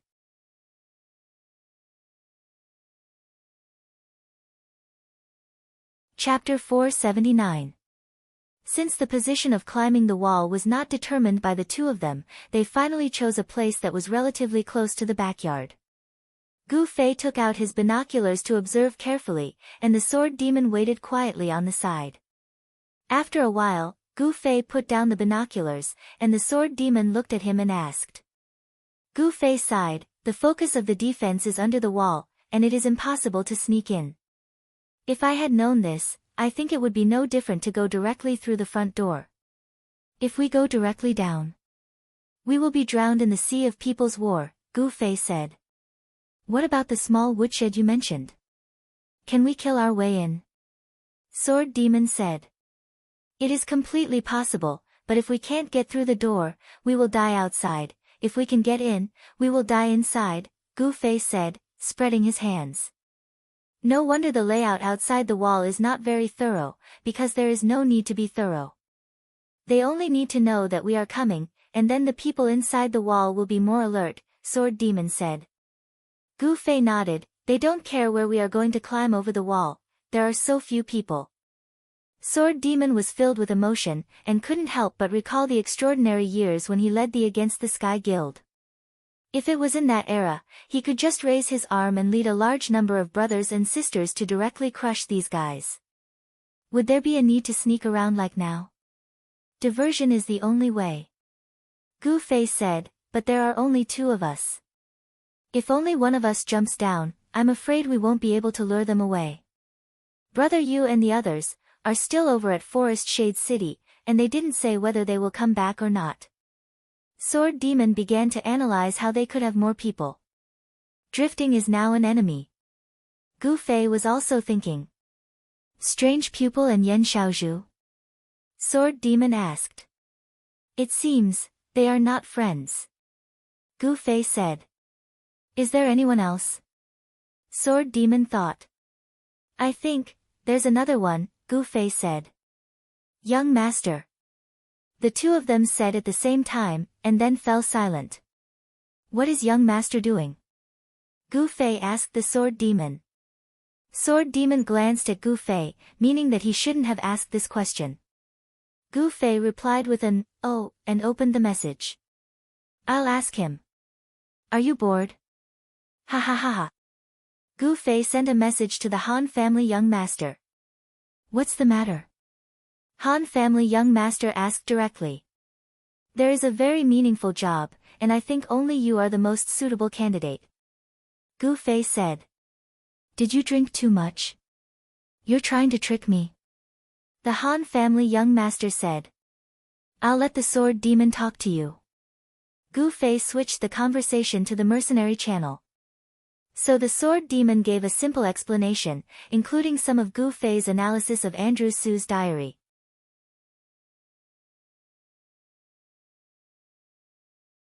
In comparison, the guild members on the other side of the wall were even more anxious. They had already confirmed that the outer perimeter was under attack. They would ask each other, is he here, every few seconds until their mouths were dry. Life was unpredictable. Gu Fei and the Sword Demon were kind and did not want to harass them like this. However, their simple and crude human wave defense plan left the two of them at their wits' end. They had no choice but to stop their actions and harass them. The two of them on the wall sneezed non-stop. The players who were looking at them in confusion were cursing at them. After some time, Han family Young Master finally said in the guild channel, all right, pay attention to the situation and decide what to do. What did you do? Sword Demon asked. I found some helpers, Han family Young Master replied. Gu Fei was smart enough to send a private message to Strange Pupil. What did he say to you? He asked about the situation of the guilds and mercenary groups in Xia Fog City, Strange Pupil said. When Gu Fei heard this, he understood. This trick again. What? Sword Demon did not understand. Just like in Waterside City, betraying Jian Nan and the others. This time, it's probably to provoke the guilds here to harass us. Gu Fei said. This method is feasible. Sword Demon, who knew how complicated the competition between guilds was, agreed with this plan. Seeing that a guild was about to complete the promotion quest, there would definitely be many guilds that would be extremely unhappy. In reality, there was no need for anyone to instigate them. They would think of ways to cause trouble. Perhaps young Master Han was just trying to convince them that this was a very good opportunity. During the Warring States period, this method was called the Vertical Alliance. Han family Young Master said. You really are a great politician, diplomat, and strategist, Gu Fei said. I thought you already knew. Han family Young Master said. You guys deal with it yourselves. Of course. Gu Fei and Sword Demon regained their focus. The two had already moved to the top of the wall in the backyard, the position closest to the sleeping assassin. Look, the sleeping assassin is probably in that position. There's a big tree. Do you see it? Gu Fei passed the binoculars to Sword Demon and guided him. Oh, found it. Sword Demon said. You take care of him. I'll go to the firewood shed. Gu Fei pointed to the firewood shed in the corner of the backyard. In order to save time, the two decided to split up. Naturally, they did not know that this small firewood shed was actually Gu Fei's main target. There was no special arrangement for this place.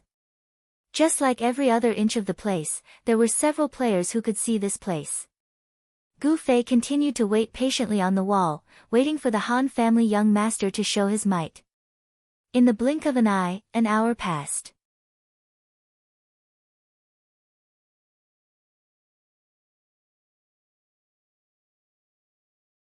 Chapter 480. Two groups of professional players appeared outside the government compound of Xia Fog City. One of them was made up of 6 magicians, while the other was made up of 6 bandits. The players leading them were also famous characters in Xia Fog City, the magician Strange Pupil and the bandit Yen Xiaozhu. When the two sisters found out from their conversation with the Han family young master that they were also here for Gu Fei's quest, they immediately expressed their willingness to help Gu Fei's quest. Therefore, the Han family young master was more than happy to let go of the task and handed it over to strange pupil, who had more connections. Of course, Gu Fei was the one who paid for the quest. Gu Fei also owed the Han family young master a favor. In the end, the Han family young master was just an intermediary. As for the imitation part, it was just wishful thinking on the part of Gu Fei and the sword demon. In fact, the Han family young master did not intend to imitate them at all. He just wanted to create some chaos and distract the enemy. The magicians and bandits introduced by strange pupil were not weaklings either. They were skilled in their techniques. The magicians cast spells randomly in the fog, moving to a different location after casting a spell. The bandits targeted the slower classes. They would sneak up and stab someone before running away. Their style was very similar to the mist assassin. However, a few minutes later, the two groups realized that there was no one under the outer wall of the compound. "Sister, where are they?" Yan Xiaozhu asked curiously. "They seem to have retreated into the compound," strange pupil said. Without the fog in the compound, the harassment tactic could no longer be carried out. The strange pupil sisters did not expect to have nothing to do so soon. They did not know if it was because they had completed their mission. In any case, they first informed Gu Fei of the situation. Huh? How could this be? Gu Fei was stunned. They thought that the constant harassment outside the compound would force the enemy to strengthen their forces outside the compound. Therefore, they would mobilize the defensive forces inside the compound. Who knew that the enemy would retreat in order to advance and harass the people outside the compound? Fine, I'll simply withdraw the people outside the courtyard back into the courtyard so that you won't be able to harass them. Thus, Gu Fei and the sword demon smiled bitterly when they saw that the guards in the courtyard did not decrease but instead increased. "Hey, your idea doesn't work." Gu Fei sent a message to the Han family young master. The meticulous preparation for an hour had failed so quickly. It really didn't seem like a strategy designed by the Han family young master. "What's wrong?" Han family young master asked. Gu Fei's words were like this. "Nothing changed in the yard?" Han family young master asked. "Yes, there are more people," Gu Fei said. "Be patient and watch," said the Han family young master. "What else is there to see?" Gu Fei was writing a message to the Han family young master when he suddenly realized that the confused players in the courtyard had started to move. As if they had heard a summon, the players that were scattered all over the courtyard suddenly began to move toward the front yard. As Gu Fei and the sword demon were in the backyard, most of their vision was blocked by the government office building. They didn't know what was happening in the front yard. Could it be the effect of the harassment? But the harassment had clearly forced the enemy back into the courtyard. Why did they suddenly seem to be redeploying? "Of course it's the effect of the harassment," said the Han family young master. "The harassment is to simulate you two experts. I really admire you two for having such a genius idea. Have you figured out what they're doing?" "They're on a mission. The purpose of the mission is to maintain the peace in the broken courtyard. They're not out to chase after you two. If the two of you were just harassing them from the outside, they would be more than happy. Only a ghost would be distracted by you two. Then now. The harassment is also a type of simulation, but it's not the two of you. It's the guilds in Xia Fog City," said the Han family young master. "Guilds? Guilds again? After the disturbance you caused the day before, they're currently on high alert. This isn't a good time to disrupt their mission. Therefore, there's no way any guilds would be willing to make a move at this time. Working together won't work. But to really attract their attention, they have to make them think that a guild is going to attack them," said the Han family young master. "Then? Have they created it?" Gu Fei looked at the busy players in the courtyard. "How would I know? You're at the scene, right?" It's just 12 people harassing them. Gu Fei couldn't believe it. These aren't ordinary 12 people. They couldn't see the smile on the Han family young master's face. They were recommended by one of the 5 roaches, strange pupil. They're all famous players in Xia Fog City. It's hard to ambush them in the fog. We don't know the real identities of these 12 people, but those who are watching the fog should be able to see through them. In the game, a famous expert, in a certain sense, symbolizes a guild, or in other words, gives people the illusion that they are the symbol of a guild. Gu Fei suddenly understood. You're saying that these 12 experts with some background will make people think that their guilds are making a big move?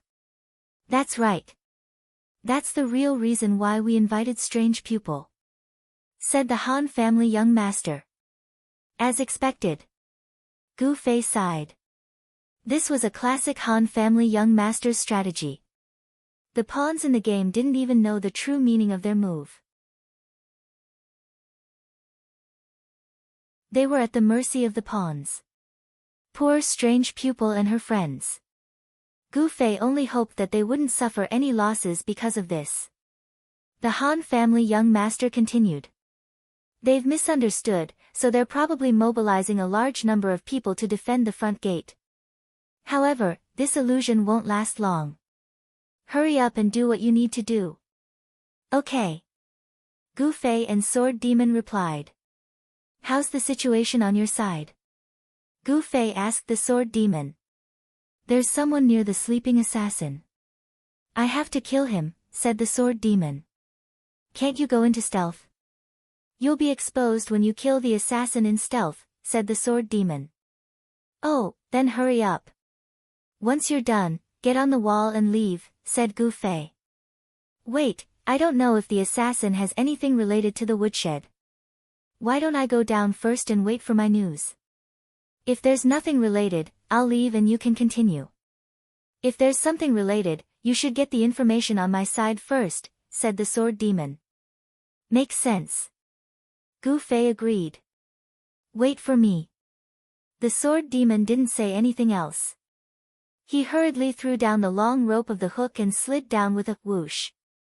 When he landed and turned around, he saw that the person was already looking at him.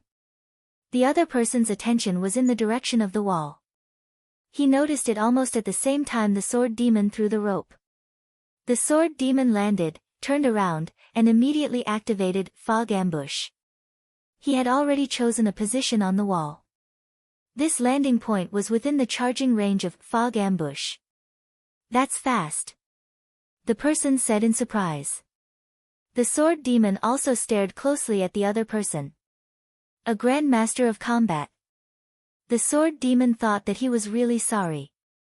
A Grandmaster of Combat's vitality wasn't strong or weak. They belonged to the middle class. They definitely couldn't resist the Sword Demon's killing move. He could only regrettably kill them. However, the serious Sword Demon never underestimated the enemy. Although Fog Ambush caught many people off guard with its high speed, the Sword Demon would still seriously use the disappear for 2 seconds effect every time. This time was no exception. After checking the distance between the two sides, the Sword Demon activated the skill's special effect and instantly disappeared. Even Gu Fei said that this disappear effect was extremely difficult to deal with. This made the Sword Demon full of confidence in this move. Gu Fei was already the strongest existence in his eyes. However, just as the Sword Demon's dagger was about to stab, the person suddenly made a move. His body suddenly sank, and his left hand opened from the bottom up. The Sword Demon was shocked and couldn't dodge in time. He watched as the opponent's left hand caught his dagger. The disappear state was immediately interrupted. The Sword Demon's face was full of surprise, but he also saw the same surprise on the opponent's face. He seemed to hear the opponent muttering, "Isn't it too fast?" The dagger was caught by the opponent and the disappear state was eliminated, but the skill wasn't completely interrupted. The Sword Demon saw the opportunity quickly and didn't hesitate at all. He continued to stab the dagger. However, the opponent's reaction wasn't slow either. He quickly realized that the attack didn't stop there. He immediately reached out with his right hand and held his left hand. Both arms stretched out together, firmly supporting the sword demon outside. The sword demon was very depressed. If it was any other profession, at this time, they would definitely be seriously injured. The hand was also a part of the body. Holding the dagger to resist the impact of the skill would also cause their HP to drop. However, the guy in front of him was a Grandmaster of Combat. The Grandmaster of Combat's weapon was a glove, so their hands were equivalent to weapons. Holding the dagger was equivalent to an ordinary player using their weapon to block the sword demon's dagger. Most of the damage was eliminated. The damage was eliminated, but the impact was not reduced. The sword demon's misty ambush was really powerful.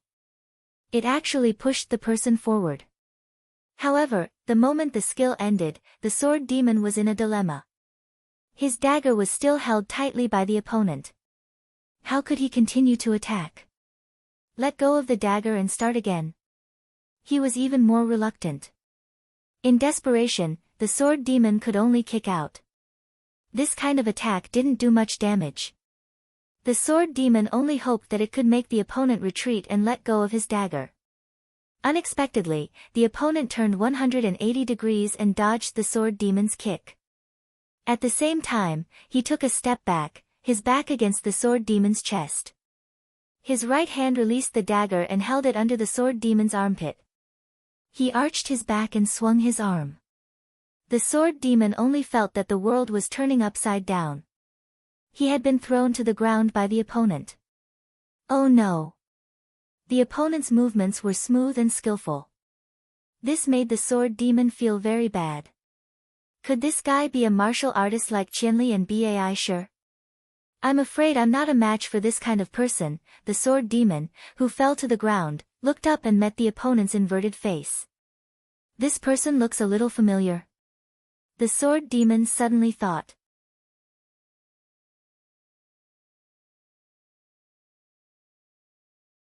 Chapter 481. That was close.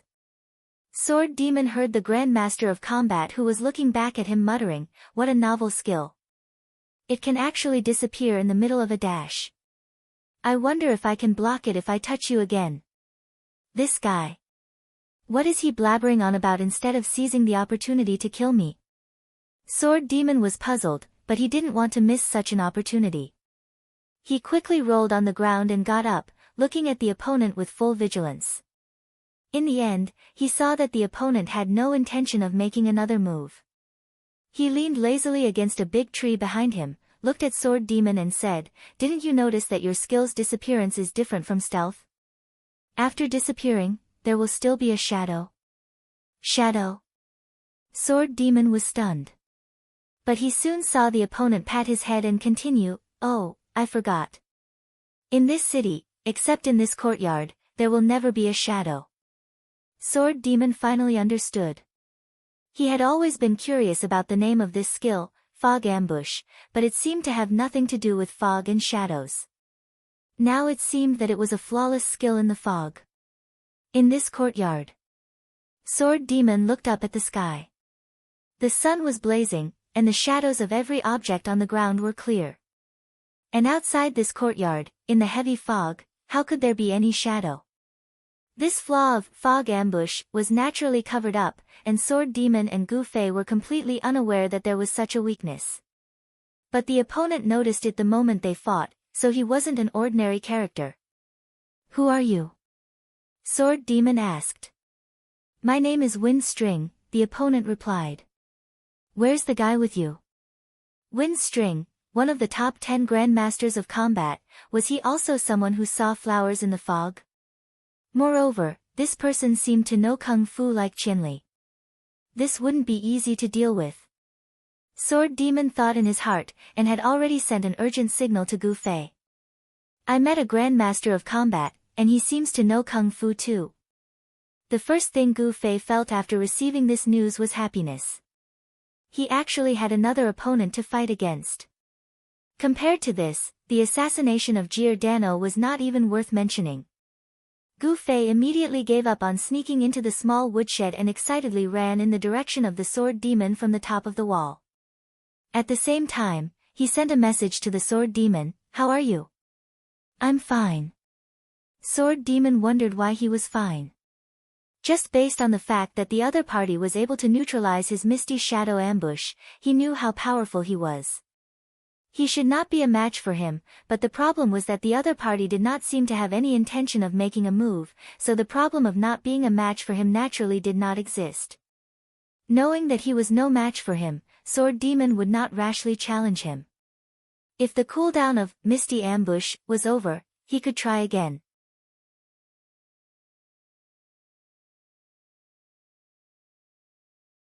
Compared to talent, this guy had a natural personality, which could be summed up in one word: laziness. There was no word that could describe Gu Xian so well. He was practically the spokesperson for this word. This guy was unbelievably lazy. If he could sit, he would never stand. If he could lie down, he would never sit. In order to not walk 200 meters, he was even willing to endure a day of hunger. To practice kung fu, one had to first train a strong body. This was an absolutely arduous and tiring process. It was simply an extravagant wish for a lazy person like him, who was tired from just taking a few steps, to engage in so many activities. It could be said that the elders in the family had exhausted all methods, but they were still unable to change this guy's laziness. They could only watch as this piece of unpolished jade became a piece of useless wood.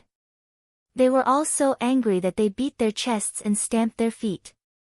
After more than 20 years, Gu Xian firmly occupied the first place in the list of useless wood in this generation of the Gu family. Gu Fei's other cousins, although none of them practiced martial arts, at least they had their own way of doing things in society. Only this guy had nothing to show for it. When the elders mentioned him, they would shake their heads and sigh. His father, who was also Gu Fei's second uncle, had been furious a long time ago and wanted to expel this useless person from the family. It was only after the other uncles dissuaded him that he gave up. Gu Fei had privately heard his uncles discuss that Gu Xian was no longer just in this generation of the Gu family. It was very likely that he was the most talented and most useless person in the history of the Gu family. How could this guy be so lazy? What on earth was he thinking? This was really a mystery in the history of the Gu family. The Gu family was well off, and they did not care about raising such a freeloader. And this guy was also well behaved. He would never do anything that would affect the mood of others.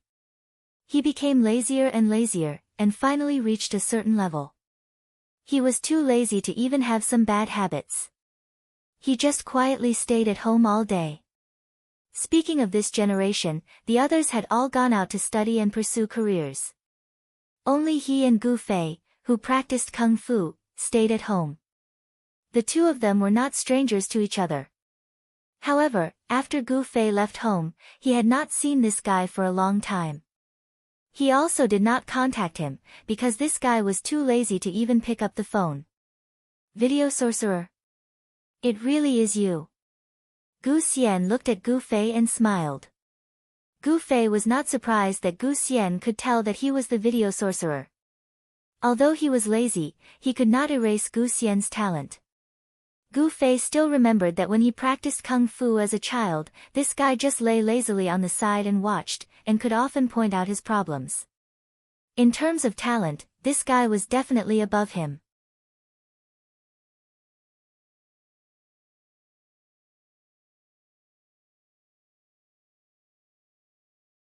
Chapter 482. Gu Fei was completely aware of Gu Xian's abilities. Although he didn't practice martial arts, it wasn't to say that he didn't know. It was just that because of the limitations of his body, the speed and power of his moves weren't on the same level as Gu Fei's. But right now, this was a game. The body's abilities had already become the game's attributes. In other words, the one who was limited was Gu Fei as a mage. Gu Fei was well aware of this, and Gu Xian seemed to be aware of it as well. Otherwise, with Gu Xian's geek physique in real life, Gu Fei could easily slap him to the ground for 3 days. If Gu Xian was aiming for a vital spot, he might even be slapped to death. Otherwise, why would Gu Xian cause Gu Fei less and less trouble in recent years? But in the game, everything was really hard to say. I say, what's wrong with you? Why did you choose a mage? Gu Xian said. I was careless. I can't change anymore. Gu Fei said.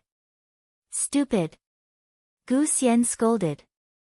At this time, Sword Demon had already returned from happily searching the sleeping assassin. He opened his palm and extended something in front of Gu Fei's eyes. I found a key. There really is something. Gu Fei was surprised. Could it be the one to open the door to the woodshed? Let's go try. Sword Demon suggested. Gu Fei looked at Gu Xian. What are you guys doing? Gu Xian asked while picking his ears. A mission, go to the woodshed over there. Gu Fei pointed in that direction. So far. Gu Xian was shocked. Sword Demon was even more shocked than him. He was so shocked that his eyes almost fell to the ground. The woodshed was estimated to be about 100 meters away. From this guy's tone, it seemed like he wanted him to walk to the moon. Gu Fei knew he would do this and didn't say anything. Gu Xian moved a few steps in pain and said, let's see if you can pass me first. Gu Fei immediately focused and prepared to fight. Sword Demon didn't understand. After Gu Fei arrived, the two of them began to compare. Sword Spectre already knew why the Grandmaster of Combat looked so familiar to him. It was because the Grandmaster of Combat looked similar to Gu Fei. After that, Gu Fei also said that they were indeed a family. Kinship could naturally be seen as a stronger form of friendship. Sword Spectre had already categorized the Grandmaster of Combat as one of their own. Who would have thought that the Grandmaster of Combat would still want to fight them? Gu Fei did not seem surprised at all and immediately prepared for battle. Let's see if you've made any progress in these years. Gu Xian really looked like he was lecturing his little brother. He suddenly raised his fist and struck towards Gu Fei. Familiar, it was really too familiar. Gu Fei, who had studied the Gu family's martial arts for 20 years, was already familiar with every move of the family's martial arts. When Gu Xian swung his fist, of course, he would also use the Gu family's martial arts. How to parry, how to counterattack, and how to deal with the opponent, in an instant, 4 different paths appeared in Gu Fei's mind. It was like the repeated patterns in chess. Okay, let's see how good your martial arts will be in this game where you don't need to train your body. With this thought in mind, Gu Fei chose the path that would lead to the quickest chaos and the most complex changes. He waved his hand and slapped it. As a result, when Gu Xian saw Gu Fei's response, his fist immediately changed. Gu Fei saw that Gu Xian's change was to move towards a simpler path. As expected, he had already seen through Gu Fei's intentions. However, since it was called a change, it would never be a simple path. The path that Gu Xian chose still contained more complicated changes. How could Gu Fei not notice it? He instantly changed his move to lead the way. This time, it's too late even if you want to change. Gu Fei understood, but he did not expect Gu Xian to change his move at the same time as Gu Fei. Moreover, he used the same move as Gu Fei. Fuck. Gu Fei immediately realized that something was wrong. However, as he had expected, it was too late for him to change his move. The two identical moves collided. Hence, the weaker one lost. Gu Fei was forced to retreat a few steps before he could stand firm. Tisk, tsk, tsk. Gu Xian shook his head with a mocking expression. Fuck. Too familiar. Gu Fei was enraged. He had only focused on familiarizing himself with martial arts moves, while Gu Xian had completely grasped Gu Fei's character. From the first punch, he had started scheming to lead Gu Fei into a situation where they had to use the same move. Gu Fei had completely ignored Gu Xian's character. With this guy's laziness, how could he be willing to play any complicated changes with Gu Fei? When he thought of this, he would naturally realize that this guy had ulterior motives and would naturally be on his guard. Unfortunately, it was too late for regrets. In this round, Gu Fei had already lost. Again. Gu Xian waved at Gu Fei, indicating for him to make the first move. Watch my sword. Gu Fei adjusted his mood and suddenly thrust his sword. Gu Xian saw it clearly and shouted, "Yo, he's using a big move." The sword flashed. It was the sword move that Gu Fei had used to defeat the 100 Lives Classic, growing in spring and growing in summer, harvesting in autumn and hiding in winter. To put it simply, this move was a set of combination skills. There were 4 parts, 2, 3, 4, or even just one of them could be used. Therefore, the changes were so complicated that even the Gu family members who were familiar with this move could not understand the true intentions of the swordsman. Not bad. Gu Xian was already a little dazzled by Gu Fei's sword flashes. This kind of eyesight as a martial artist could only be obtained through long periods of practice. Although Gu Xian was talented, his starting point was only slightly higher than the average person's. Without persistent practice, he naturally did not improve. At this time, there were no attributes in the game that could supplement this aspect. When faced with Gu Fei's tricks, he felt the same as the average person. However, Gu Xian's advantage was that he understood the moves. Although he could not see everything with his eyes, he could fill in the blanks with his brain. As he retreated, he waved his palm and actually managed to block Gu Fei's, growing in spring. Just as he was about to block it, the sword flashes suddenly converged and abruptly gathered into a bundle. Ouch! Gu Xian screamed and hurriedly flipped backwards. The sword flashes swept past his nose. Gu Xian's right hand, which had been lying in ambush, reached out and gripped the blade tightly. Hee, looks like your current attributes can't fully unleash the power of growing in summer. Gu Xian laughed. However, Gu Fei only smiled and said, "Dual flame flash, flash." Fuck. This time, it was Gu Xian's turn to scream. He hurriedly let go of his sword and his body freefall to the ground, narrowly avoiding the flames that lingered on the dark night streamer. And Gu Fei did not take advantage of the situation to pursue with his sword. Gu Xian looked at the dark night streamer that was gradually losing its flames and quickly understood what Gu Fei was thinking.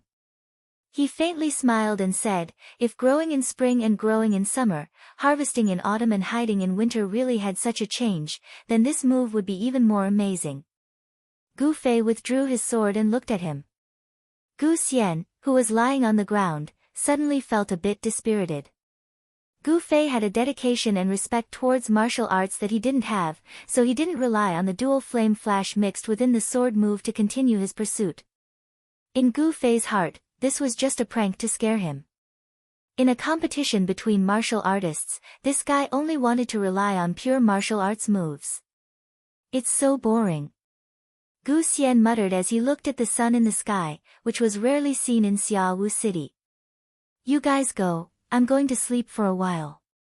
Gu Xian laid on the ground and didn't get up. What's your name? I'll add you. Gu Fei said. Feng Xian. Gu Xian said. Qianli drunk. Gu Xian clearly received a system notification at this time. What kind of lousy name is this? You named it yourself? Ha ha ha. Gu Xian laughed so hard that he almost rolled on the ground. Gu Fei didn't pay attention to him and dragged the sword demon to the woodshed. Who the hell is this person? The sword demon looked at Gu Xian as if he was looking at a weirdo. My cousin. Gu Fei was quite unwilling. Damn, he lost in those 4 days, and it was a defeat that he didn't even have a chance to get back at. He's also very strong. The sword demon sighed. To be honest, he didn't know who won or lost, but he felt that the two seemed to be about the same. You can even deal with him. Gu Fei said. How is that possible? The sword demon still had self-awareness. Stealth, backstab. Gu Fei taught him. Stealth can work. The sword demon was surprised. Of course, How could he feel the killing intent? Gu Fei said. This kind of miracle that was produced by the body's natural reaction, consciousness, intuition, aura, and other complex things was something that Gu Xian, who didn't practice and only used his brain at most, couldn't have. Gu Fei was 100% sure. Is that so? The sword demon said as he looked back at Gu Xian and suddenly shouted, "Someone's coming." Gu Fei hurriedly looked back and saw a group of people coming from the side of the building. It was the players who were looking at things in the fog. Just as the young master of the Han family had said, they had to move quickly. It was very easy to see through the fog that there were guilds attacking, but it was just a misunderstanding. Perhaps they would have noticed it even before they had all gathered. At this moment, it seemed that the Han family young master's judgment was indeed correct. Let's go. Gu Fei dragged the sword demon and ran towards the small woodshed. The government building was divided into two sides and people had already arrived. However, Gu Fei estimated the distance and felt that with his and the sword demon's speed, they could still rush into the small woodshed. Where's your cousin? At this critical moment, the sword demon's loyalty could be seen. He only met him once, but because he was a friend of a friend, he already saw him as his own brother. Don't worry about him, he definitely has a way. Gu Fei urged the sword demon. On Gu Xian's side, the people who were looking at things in the fog arrived in a moment. The leader was one of the core members of the group. Seeing that Gu Fei and the sword demon were running away while Feng Xian was lying here comfortably, he was furious. Feng Xian. Didn't you say that I'll leave this side to you? How can you let them run away? Gu Xian didn't move and just looked up at the person in front of him. What can I do? I only realized that he's my relative when I came over. The person was startled and couldn't find any words to refute. Fuck. There was a hot-tempered brother beside this person who slashed at Gu Xian with his sword.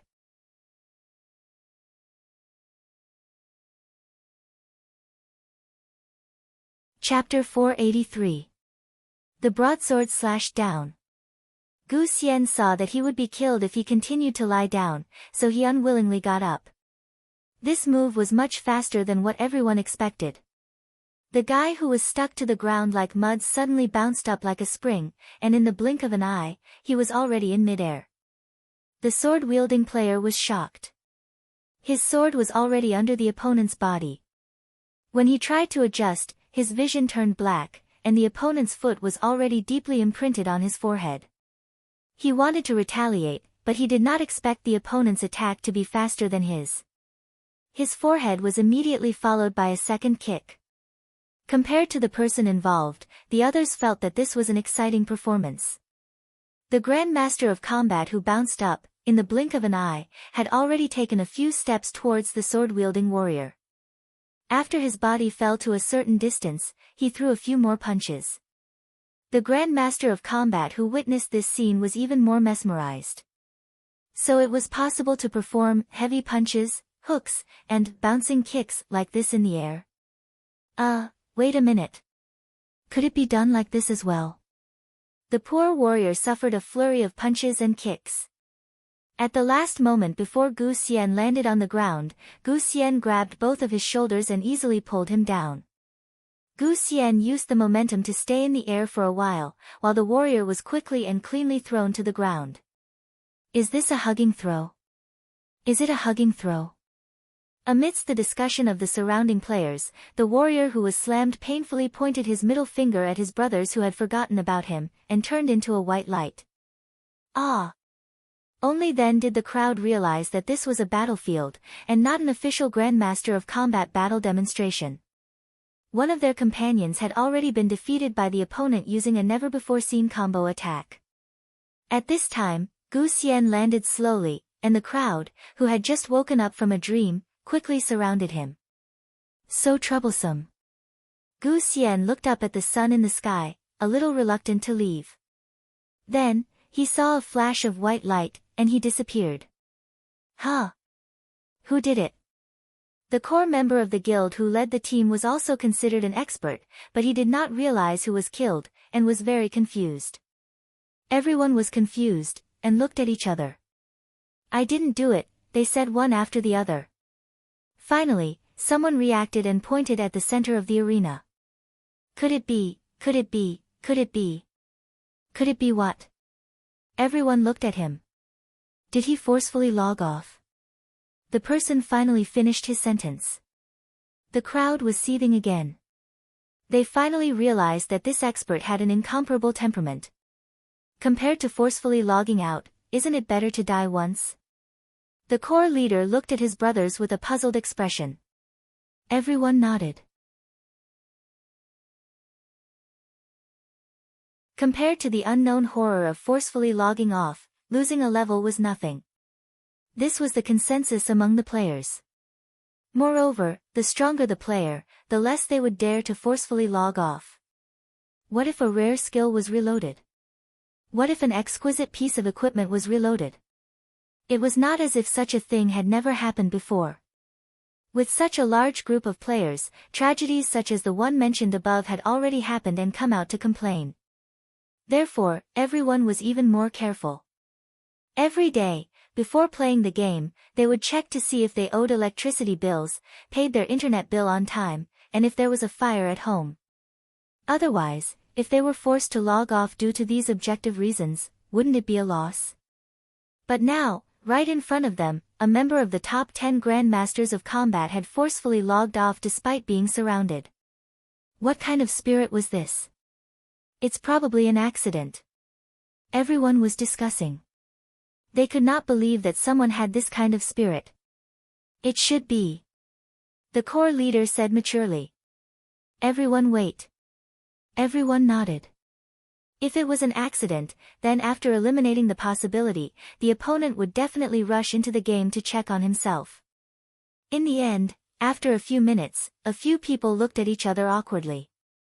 Maybe he won't come. Probably, should we wait? On the other side, Sword Demon followed Gu Fei as he ran and looked back to see the entire situation. Gu Xian's ability to get up and defeat the warrior in seconds made Sword Demon once again confirm that he was definitely not this person's opponent in a head-on fight. After that, he calmly logged off after being surrounded by the crowd. This calmness made Sword Demon even more certain that this person was definitely not a proper online player. When the two rushed to the door of the small woodshed, the group of people who were originally closer to them were surrounding the place where Gu Xian had forcefully logged off, and the group of people who had come out from the other side of the government building were even closer. The door of the woodshed was so rotten that Gu Fei felt that he could smash it with one palm. But when he pushed the door, it did not open. Gu Fei had already noticed the rusty keyhole on the door. This push was just to test it. Key! Gu Fei shouted. The sword ghost stepped forward and smoothly inserted the key. With a twist and a push, the door opened with a squeak. The two of them hurriedly rushed in and closed the door behind them. The entire woodshed was as dilapidated as the door. There were a few holes in the walls and roof, causing the room to at least have some dim light. The two of them quickly scanned the interior of the room and walked towards a hole where they could observe the outside of the room. Then, they stopped at the same time. They shouldn't be able to come in, right? Gu Fei said. Probably, Sword Demon said. Since the door was locked, then according to normal game common sense, even if the door was dilapidated, it was impossible to enter without a key. It was with this inference that Gu Fei rushed into the woodshed with Sword Demon without hesitation. At that time, throwing the flying hook and climbing over the wall was a little urgent. Gu Fei was not very confident, let alone Sword Demon who was far less skilled than Gu Fei. Therefore, Gu Fei decided to hide in the woodshed for the time being. As for how to escape later, he could only think about it later. I'll keep an eye on it. You search the house. Sword Demon continued to walk toward the hole. Although he deduced that the other party could not open the door, he was still a little nervous. After all, this game was still a little different. Gu Fei began to carefully inspect the house. Not long after, he heard the sound of knocking on the door. The knocking soon turned into a strong impact. The whole woodshed seemed to be shaking, and dust kept falling down. However, the dilapidated wooden door still stood. Gu Fei and Sword Demon were finally completely relieved. The system's own things were awesome. Sword Demon no longer stared outside the house. There were more and more people outside, and then they were helpless against a small broken door. Sword Demon turned around and checked the house with Gu Fei while saying, "Do you think they'll search for the sleeping assassin? They'll find the key." Gu Fei said. That assassin shouldn't be here for the first time, right? It can't be that no players have come here before, right? If they have, I think everyone will go up and search after seeing such an NPC. However, we can still find the key today, which means that the key may be a new item and not the only one. Sword Demon was worthy of being an online game veteran and understood the psychology of ordinary players very well. What you said makes sense, but the key didn't indicate this room, right? Gu Fei said. Indeed it didn't. However, they can't come in, but we can. They will naturally deduce that we have the key. If someone has such a strange key in their hands, they will definitely come and try. Sword Demon said. But no one has tried yet. They probably don't have it right now. Gu Fei said. I hope so. Whatever, let's hurry up and search. Since we're here, we can't get out for a while. Gu Fei said. Outside the small firewood house, the guild leader 3 Size Flowing Maple had also personally arrived. Originally, he led the main force in the front yard to prepare to build a strong line of defense against a large-scale guild invasion. However, after quickly discovering that it seemed to be a misunderstanding, he immediately dismissed the people and returned to their original positions. The two teams that passed through the left and right side of the government building were actually just returning to their original positions. Because Gu Fei and the others broke through from the backyard, this was a heavily guarded area. However, as soon as they arrived, they saw the two suspicious people, Gu Fei and Sword Demon, which surprised them. Originally, they thought that there were a few people guarding this place, including the confident Wind String who had volunteered himself. Everyone thought that even if Gu Fei and Sword Ghost came in at this time and they couldn't stop them, they would at least send a message. Who would have thought that they would bump into Wind String without a word? In the end, not only did he let go of his opponent, he even killed one of their members. After 3 Size Flowing Maple came over, the core leader first scolded Wind String. Relative? 3 Size Flowing Maple listened to the relationship between the two and was a bit confused. He then looked at Drifting. Drifting smiled bitterly. I'm not close enough to know his relative. Drifting and Gu Fei weren't that close, and the number of times they met could be counted. For example, when Sword Demon saw Gu Fei, he could see that he was similar to Gu Fei, but Drifting was far from that level. Are they inside now? 3 Size Flowing Maple felt that there was no point in discussing the blood relationship between the two. Everyone nodded. 3 Size Flowing Maple looked at the keyhole on the door that couldn't be destroyed. Do they have the key? Or is it the legendary thief's pick lock skill? Someone guessed. That skill seems to be thief's, right? Someone said. Sword Demon is an assassin, right? 3 Size Flowing Maple asked Drifting. Drifting nodded. Where did they get the key? 3 Size Flowing Maple was surprised. Maybe they snuck into the government hall 2 days ago to get the key. Someone made a wrong judgment. That makes sense. His wrong judgment was acknowledged by others. His mission is to assassinate Giordano. Why is he in this small broken room? 3 Size Flowing Maple mumbled. He walked around the room and saw the hole. He hurriedly went over to take a look. After Sword Demon left the hole, Gu Fei was still paying attention to this place. When he noticed that the light in the hole was blocked, he immediately knew what was going on. He grabbed something and threw it. Fuck! 3 Size Flowing Maple shouted and took a few steps back. The surrounding players looked at him and lowered their heads, hiding the smile on their faces.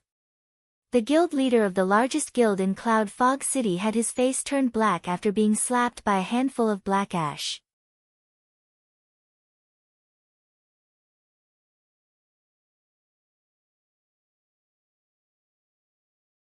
Chapter 484. 3 sighs of flowing maple quickly wiped his face, but in the end, his black face was smeared with dirt. Everyone continued to hold back their laughter. Those who had more amazing endurance clenched their teeth and said, "Go wash up. Hurry up and think of a way. We definitely can't let them escape."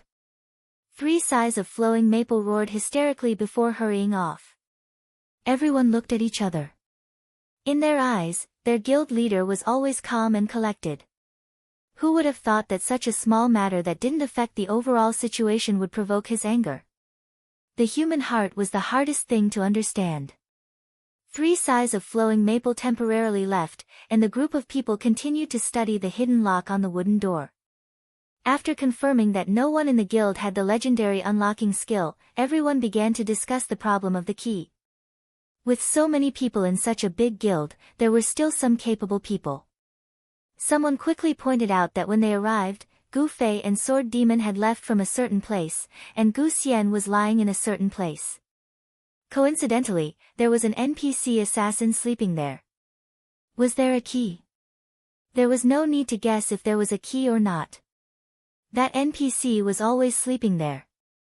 They would know once they went to take a look. Immediately, a few people ran over there. Gu Fei, who had shaken off 3 sighs of flowing maple's dust, was peeking through the hole and noticed the situation. Their reaction is so fast. They seem to have already discovered that there's something wrong with that assassin. Sword Demon was also startled. Then what do we do? What else can we do? Pray that the key hasn't refreshed yet, so they'll just think that there's nothing strange there. Gu Fei said. This quest seems quite complicated. I believe that the quest item won't refresh so quickly. Sword Demon replied. As the reality became more and more consistent with Gu Fei's analysis, Sword Demon already began to believe that this quest didn't appear on the list, but still existed. He was different from Gu Fei's indifference. After all, he was a veteran gamer, so he more or less cared. And, I hope so. Did you find anything? Gu Fei said. This is the only place left. Sword Demon looked ahead. The small firewood room had been searched. At this time, the Sword Demon was staring at the firewood piled high in the corner. Because it was a VR game. These things could all be moved. Searching this kind of place was actually quite tiring. It was not like before, when you moved the mouse up and found that the shape had changed. Now, you had to be a laborer. Everything outside the woodshed was as Gu Fei and Sword Demon had hoped. The players who touched the sleeping assassin did not find anything. They could only continue to rack their brains to do mental work. Meanwhile, Gu Fei and Sword Demon were sweating profusely as they did physical work. Finally, the Sword Demon, who had been working hard to move firewood without complaint, made a discovery and shouted excitedly, "Got it!" On the other side, Gu Fei quickly dropped what he was doing and came over. He found that there was a cellar under the pile of firewood that Sword Demon had moved away. The two quickly cleared the firewood on top and then were stunned. The cellar was a cellar, but it was a locked cellar. Sword Demon squatted down and pulled it. The lock was very strong. He wanted to take the key to the door of the firewood room to try, but the size didn't match. "Let's look," Gu Fei said as he rummaged through the pile of firewood. The other places had been carefully searched. If there was a key, it could only be in this pile of firewood. Unfortunately, luck had left them this time. The pile of firewood was thoroughly searched, but there was nothing to show for it. How do we do this? Gu Fei opened the diary and looked for clues in it. The sword ghoul was so tired that he was lying on the ground, breathing heavily. He looked at the ceiling and suddenly had a thought. Could it be that the 2 keys are also on the sleeping assassin, but these 2 keys respawned at different times, so the players picked them up and messed things up? That's why I can't get 2 keys at once. That's possible. Gu Fei nodded, then said, but in the near future, no one will come to this place except for players looking at it through the fog. If there really is a key, it's likely that it's in their hands. Unless the key's refresh time is many days, and it's picked up by someone else before they start their quest. Oh no. The sword ghost suddenly shouted. It looks like we didn't discover anything during the search just now, but now that we've discovered something suspicious, we'll definitely be discussing it in the guild. With so many people in the guild, there's no doubt that someone has discovered this NPC. Moreover, the person who happened to find the key is probably rushing over right now with the key. That's not necessarily true. Gu Fei said, I've learned about the situation of this courtyard. Before the mission began, the only clear and transparent space in Xia Fog City was their largest trading market, but the backyard space was limited. Look at the flowers, grass, and trees. Although the environment is good, it is not a square, and it is far from the main entrance, so it has always been deserted. Even after the mission was occupied, there was no one guarding the backyard. It was not until I climbed over the wall in the backyard that people began to set up here. What you said can only guarantee that there will not be many people who have a chance to touch this key, but in the past few days, after all, there are people who are looking through the fog here. I promise you, if such an NPC is found, there will definitely be a lot of players who will come to find out. Sword Demon said. So, it is really possible for people who are looking through the fog to get this key? Gu Fei said. Very likely, and maybe they are already here, unless they happen to be offline at this moment. Wait, if they find this key, of course they will think about how to use it, and then, this small woodshed with a lock is a pretty obvious target, right? Gu Fei said. Without waiting for Sword Demon to answer, Gu Fei had already begun to look at the small woodshed. Although the system has always been very shameless, isn't it a bit too much to hide a cellar so thoroughly under the pile of firewood? Sword Demon turned his head. There was no need to discuss the system's shamelessness. He understood the meaning of Gu Fei's words. You mean, when this guy touched the key, he also found that it was used to open this woodshed, and he also found this cellar. He suspected that there was something good inside, but unfortunately, he couldn't open it and couldn't get it, so he used the firewood pile to hide it? Gu Fei nodded. That's why he buried it without leaving any clues. Yes. This is super possible. Sword Demon understood the psychology of all kinds of players very well. If this is the case, this guy will definitely not come out at this time. I think this person is so scheming, he will definitely come out at this time. Why? Because the longer we stay inside, the more likely we are to find the cellar he hid. Moreover, he will worry that we are actually coming for this cellar, so he will be more eager to pull us out and clean us up, right? Gu Fei said. Then isn't his action a bit too slow? So it is very likely, as you said, that he is not online right now, Gu Fei said. Sword Demon was silent for 3 seconds and said, so after analyzing so much, what conclusion did we reach? We are safe for the time being, but we have to leave as soon as possible. Right now is the peak period for players online, and this person may come at any time, Gu Fei said. Leaving is a bit difficult. Sword Demon glanced out of the hole again and was surrounded. Come, let's clean up here first. Gu Fei pointed to the cellar. That guy is online and hears that someone entered the firewood room. He will definitely have doubts and come to take a look. If he finds that the cellar has been touched, he will probably strengthen some defensive measures, which is not good for us. If he finds that it has not been touched, the situation will remain the same, which should be better. Sword Demon said as he moved the firewood, what if he remembers the original shape he moved out? Gu Fei was speechless.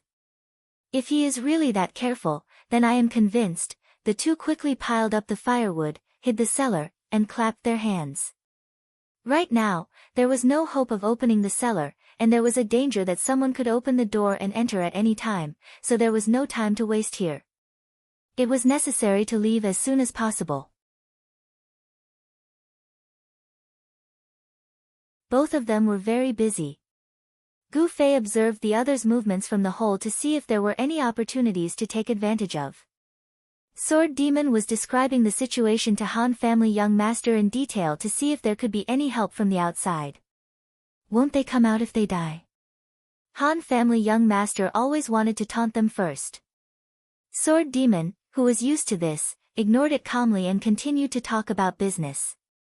Right now, I estimate that there are about 300 people outside. The number of people observed from the small hole was limited. Sword Demon estimated based on the density of people's positions and his memory of the outside space. Let Qianli kill them all.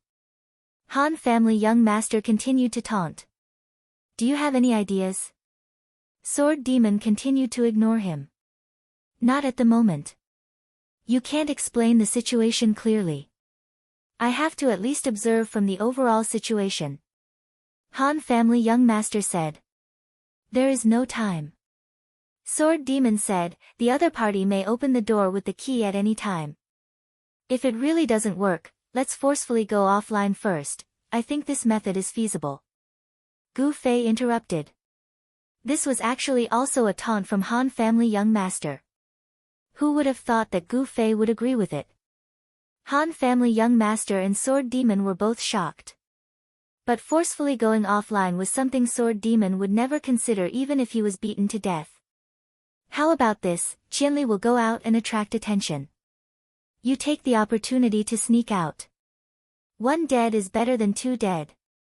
Han family young master suggested again. This method works too. Gu Fei nodded again. Absolutely not. If Sword Demon was asked to attract the firepower to cover their escape, he would do it without hesitation. But if others were to sacrifice for him, he would feel bad. Then let's just kill them directly. Kill as many as you can. If you can rush out, then do it. If you can't, then die. Gu Fei began to simplify the complicated problem. Agreed. Who says we're definitely going to die? Sword Ghost's blood was boiling.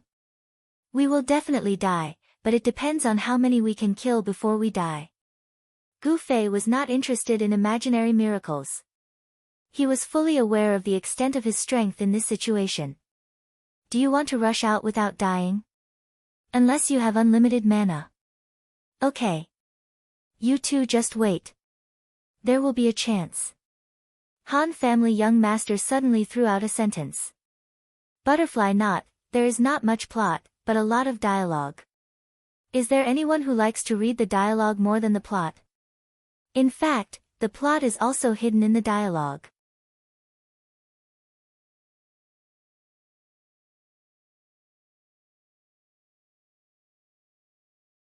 Chapter 485.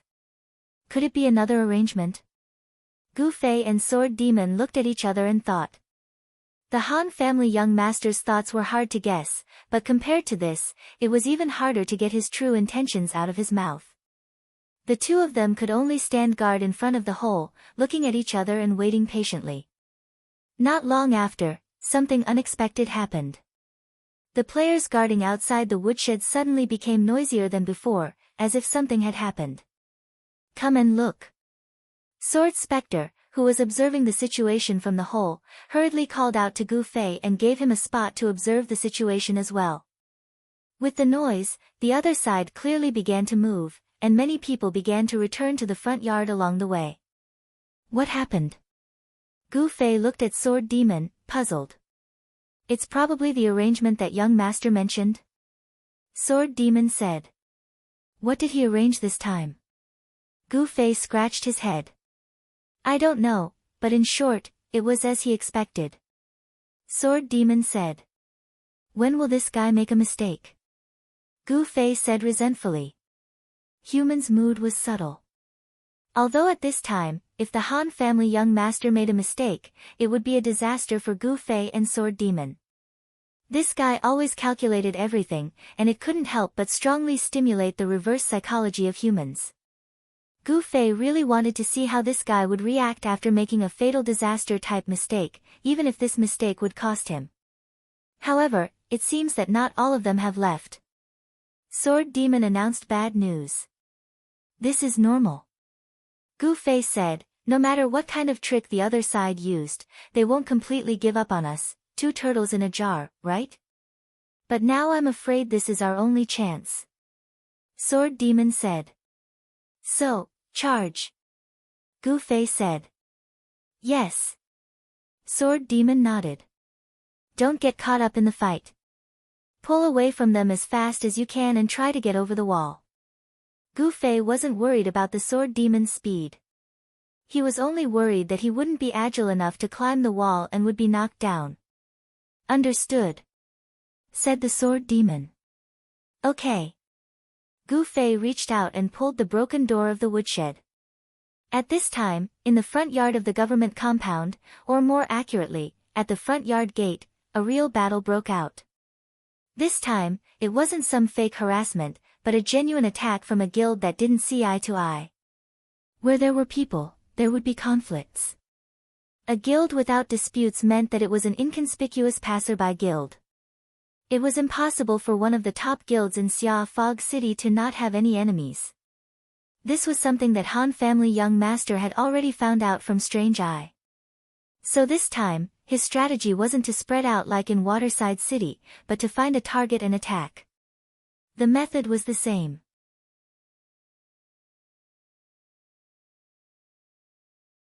Han family young master still sent a letter with 1 gold coin to the core members of these hostile guilds. If he just randomly said that there was a loophole in the government compound and that they were welcome to visit, the other party might ignore it as a prank. However, the tone of the Han family young master's letter was very different. It was like the tone of the group that had caused a ruckus 2 days ago. The content of the letter was even more unscrupulous, revealing his understanding of the operation that day, making it impossible for anyone to doubt his identity. Following that, there was only one theme: we are going to cause a ruckus soon. You are welcome to come and cause a ruckus together. The news that the government compound had been tormented by someone a few days ago had already spread throughout Xiaoyu City. The young master of the Han family believed that these fools must have felt regretful that they hadn't taken advantage of the situation that day. Since that day, they had strengthened their defenses.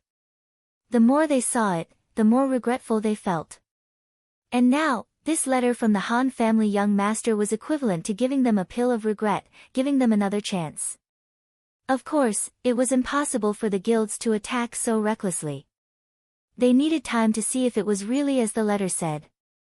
Therefore, the Han family young master found extras like Strange Pupil, as well as the 2 main characters, Gu Fei and Sword Demon. The consequences of their actions would fall into the eyes of these guilds. There was only one truth that appeared in their eyes: Foggy Eyes was indeed being harassed again. A chance. The people who were the most unwilling to let go of an opportunity were often the people who had missed an opportunity before. Since the letter had been confirmed, there was nothing to hesitate about.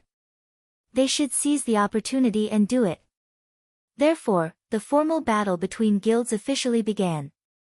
Foggy Eyes had just thought that the harassment from the guilds was a misunderstanding, but suddenly, he realized that there were really guilds attacking, and they were all characters that were not on good terms with their own guilds. While he was surprised, he could not help but sigh. Why are these old opponents so smart today? Both real and fake.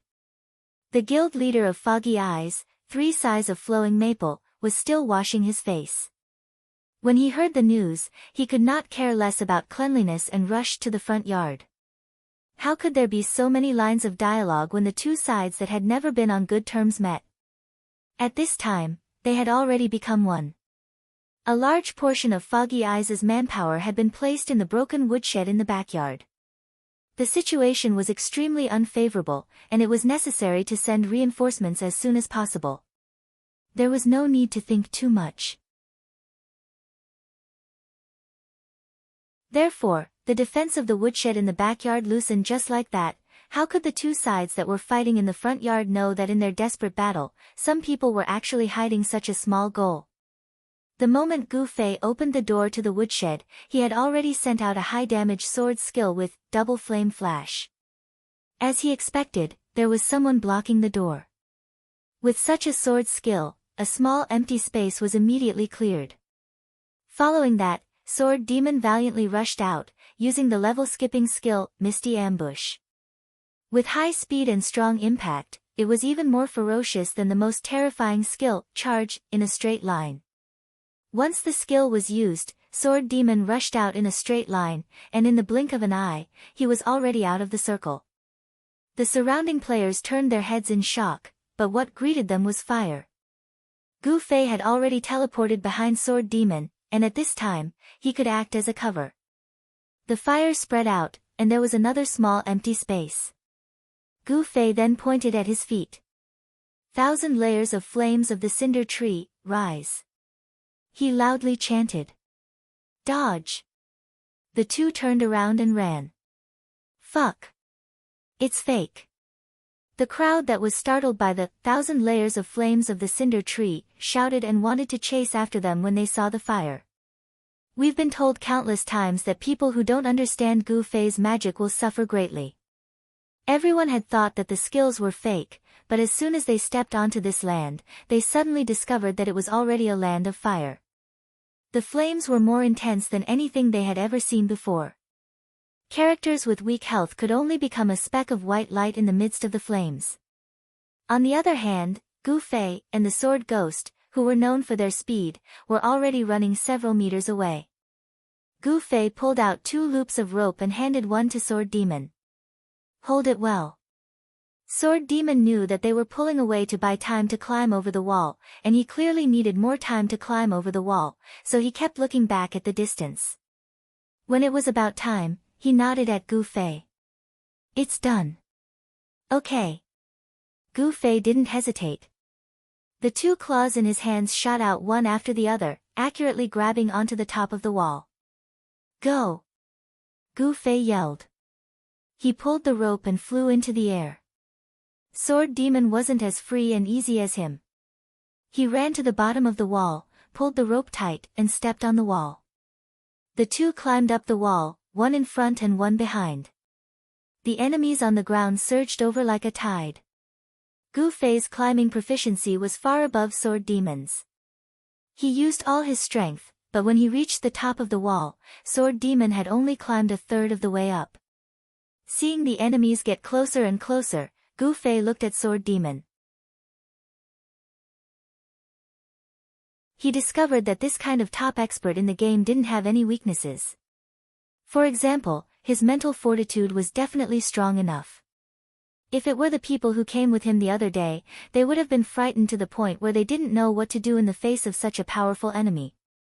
If they were faced with such a scene, Gu Fei reckoned that they would have already fallen down from the trembling. Unlike the Sword Ghost, who was still so calm and composed, meticulously climbing up the wall. But calmness was calmness. The enemies were closing in, and it was also a fact that Sword Demon was a bit slow. Several archers had already drawn their bows and started shooting. Hold on! Gu Fei yelled, swinging his hands. Pa pa! 2 arrows suddenly fell to the ground. The archers could clearly see that the mage on top of the wall had thrown something that actually knocked down their arrows. Damn, it's not that exaggerated. Everyone was stunned. How lucky! I hit too. Gu Fei muttered in his heart. This was an unexpected performance from Gu Fei. He threw a total of 5 meat-cutting knives. He just wanted to try his luck. After all, the archer's arrows were too fast, and Gu Fei's throwing hidden weapons was too slow, which greatly increased the difficulty of estimating. Gu Fei had no confidence at all. He just wanted to try, but he didn't expect to bet on 2 out of 5. His luck was still good. As for the remaining 3 arrows, he missed one. Sword Demon dodged one arrow and took the other. He was already a step away from the top of the wall. When the second wave of archers came, Gu Fei could reach it with his sword and easily resolved it. Sword Demon grabbed the top of the wall and flipped over. He pulled out the arrow stuck behind him and let out a long sigh. That was close. Let's go. Gu Fei put away the flying hook and placed it on the other end. The 2 of them calmly slid down. Their infiltration this time had come to an end. As for the guild war in the front yard, it seemed like it had nothing to do with the 2 of them anymore. What do you think is in that cellar? At this time, the 2 of them were walking on the street and had already begun to discuss the continuation of their mission. They completely ignored the thousands of people over there who were risking their lives for them. This was the fate of minor characters. I don't know. Gu Fei said. What did a seller have to do with the assassination of Giordano? Anyway, we won't know anything if we don't open it. Sword Demon said. Where can we find the key? Gu Fei muttered. Shall we go back and touch the sleeping assassin's body? The sword ghost suggested. Is there any other way? Unlock skill. I don't know if anyone knows it right now. Sword Demon said.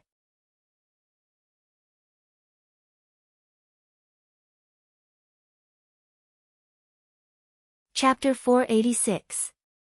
Lockpicking skill. Gu Fei repeated Sword Demon's words.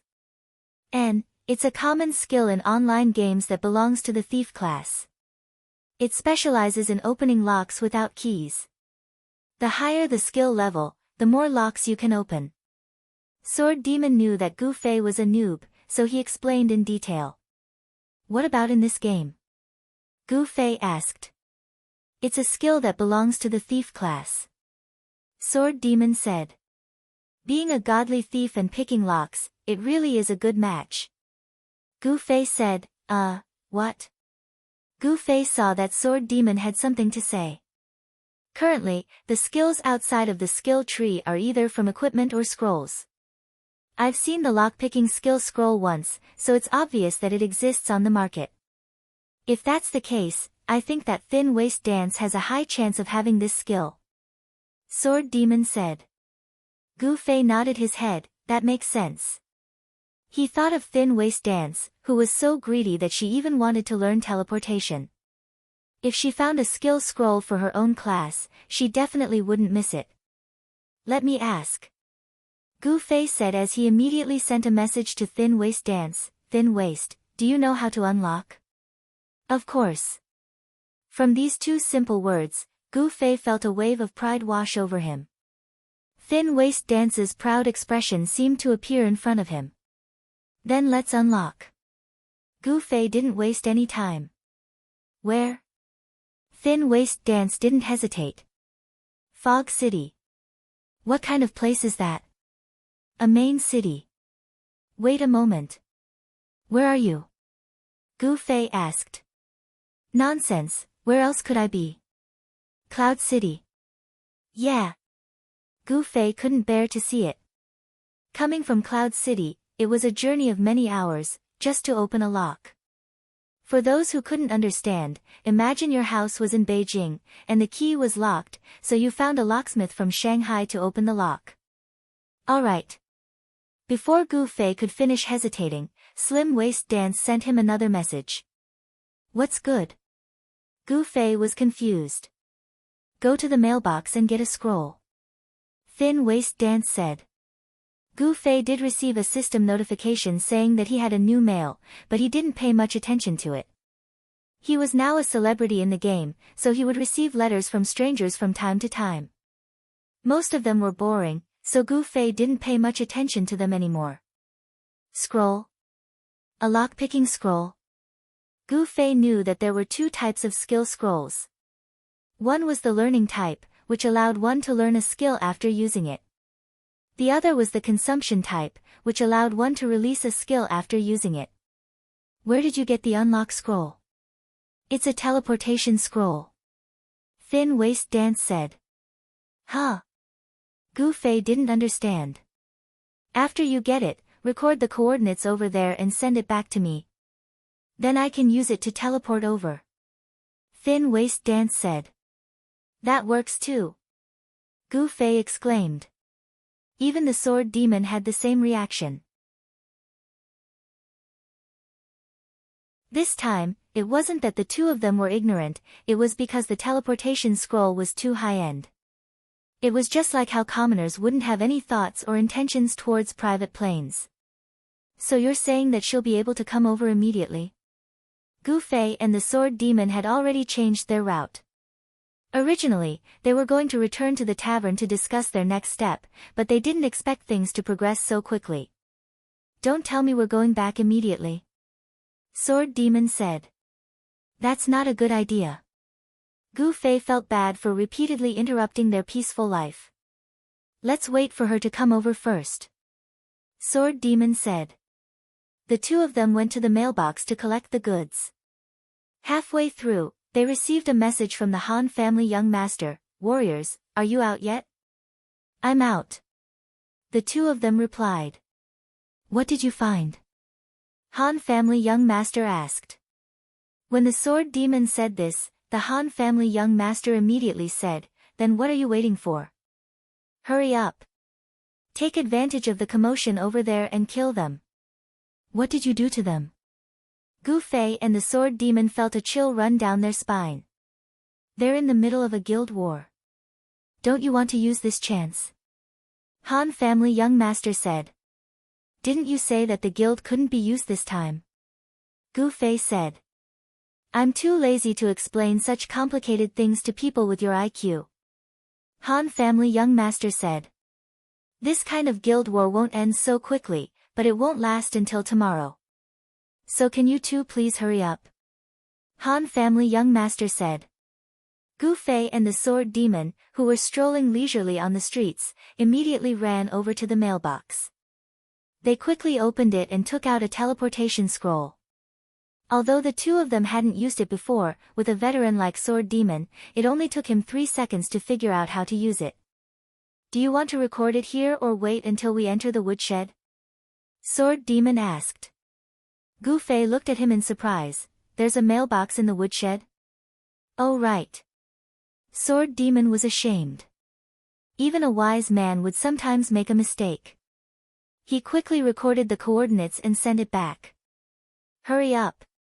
Gu Fei sent a message to Thin Waist Dance. What are you rushing me for?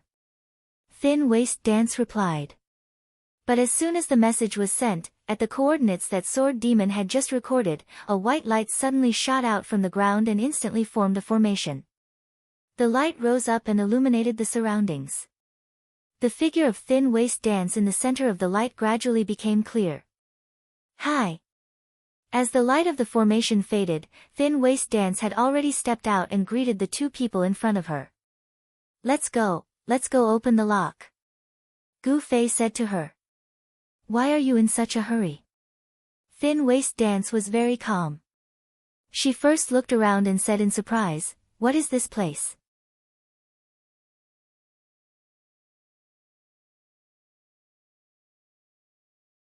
Looking down, they complained endlessly. It turned out that the flames of war had already spread to this place, and it looked far more crowded and fiery than the front yard. Of course, Gu Fei and the others didn't know the inside story. At the beginning of the guild battle, they were attacking and defending at the front gate. Flowers in the fog took the initiative to defend, but the situation was slightly disadvantageous for them. Simply put, they were in the open while the enemy was in the dark. The front gate of the courtyard was the boundary between the inside and the outside of the courtyard. The enemy outside the courtyard could hide in the fog by taking a few steps back, but the people inside the courtyard could be clearly seen by the enemy. The specific situation was that when the enemy's frontline combatants were heavily injured, they would quickly retreat into the fog and be out of danger. On the other hand, when the enemy's frontline combatants wanted to retreat in this situation, they would be caught by the enemy's long-range attackers and suffer heavy losses. Helpless, 3 Sighs of Flowing Maple decided to drag the battle back and let the enemy lose the fog as a barrier. But this time, their opponents had many guilds, and they had an overwhelming advantage in terms of numbers. Losing the defense of the front gate, the situation wasn't looking good for Flowers in the fog. However, there was a big drawback to carrying out a large-scale PK battle in the front yard, and that was the rigid system NPC guards stubbornly interspersed. Some stood guard, some patrolled. No one knew what exactly happened in the courtyard for them to take action. With the interference of these guards, everyone was a little careful with their attacks. If they accidentally hit the guards, it would be a disaster. And some players with outstanding awareness even consciously lured their opponents' attacks to the guards, and the situation of the battle became extremely complicated. In this kind of situation, everyone subconsciously avoided the guards and fought in the space where there weren't any guards. Thus, as they swayed and swayed, they actually turned the backyard, which had almost no guards, into the main battlefield. Both sides wantonly attacked each other here.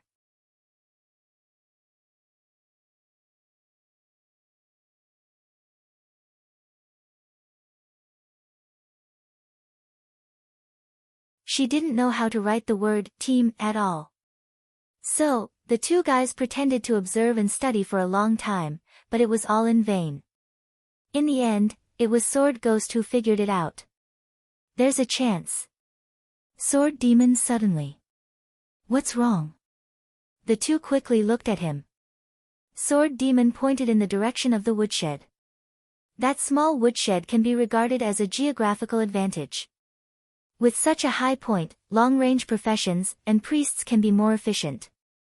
It has an immeasurable impact on the battle in that area. Then where's our chance? Slender Waist Dance wasn't a slow person. Look, now that the fight for this woodshed is over, their mages, archers, and priests have already occupied the roof. They've already taken the initiative in that area. If the opponent doesn't respond, they can only watch as their side is gradually nibbled away in this area. So, they must strengthen their offensive in this area. Before thinking of a way to seize the high point, they must also maintain the balance of this battle. Sword Demon's analysis was clear and logical. Slender Waist Dance listened blankly and asked again, "Where do you think our chance is?"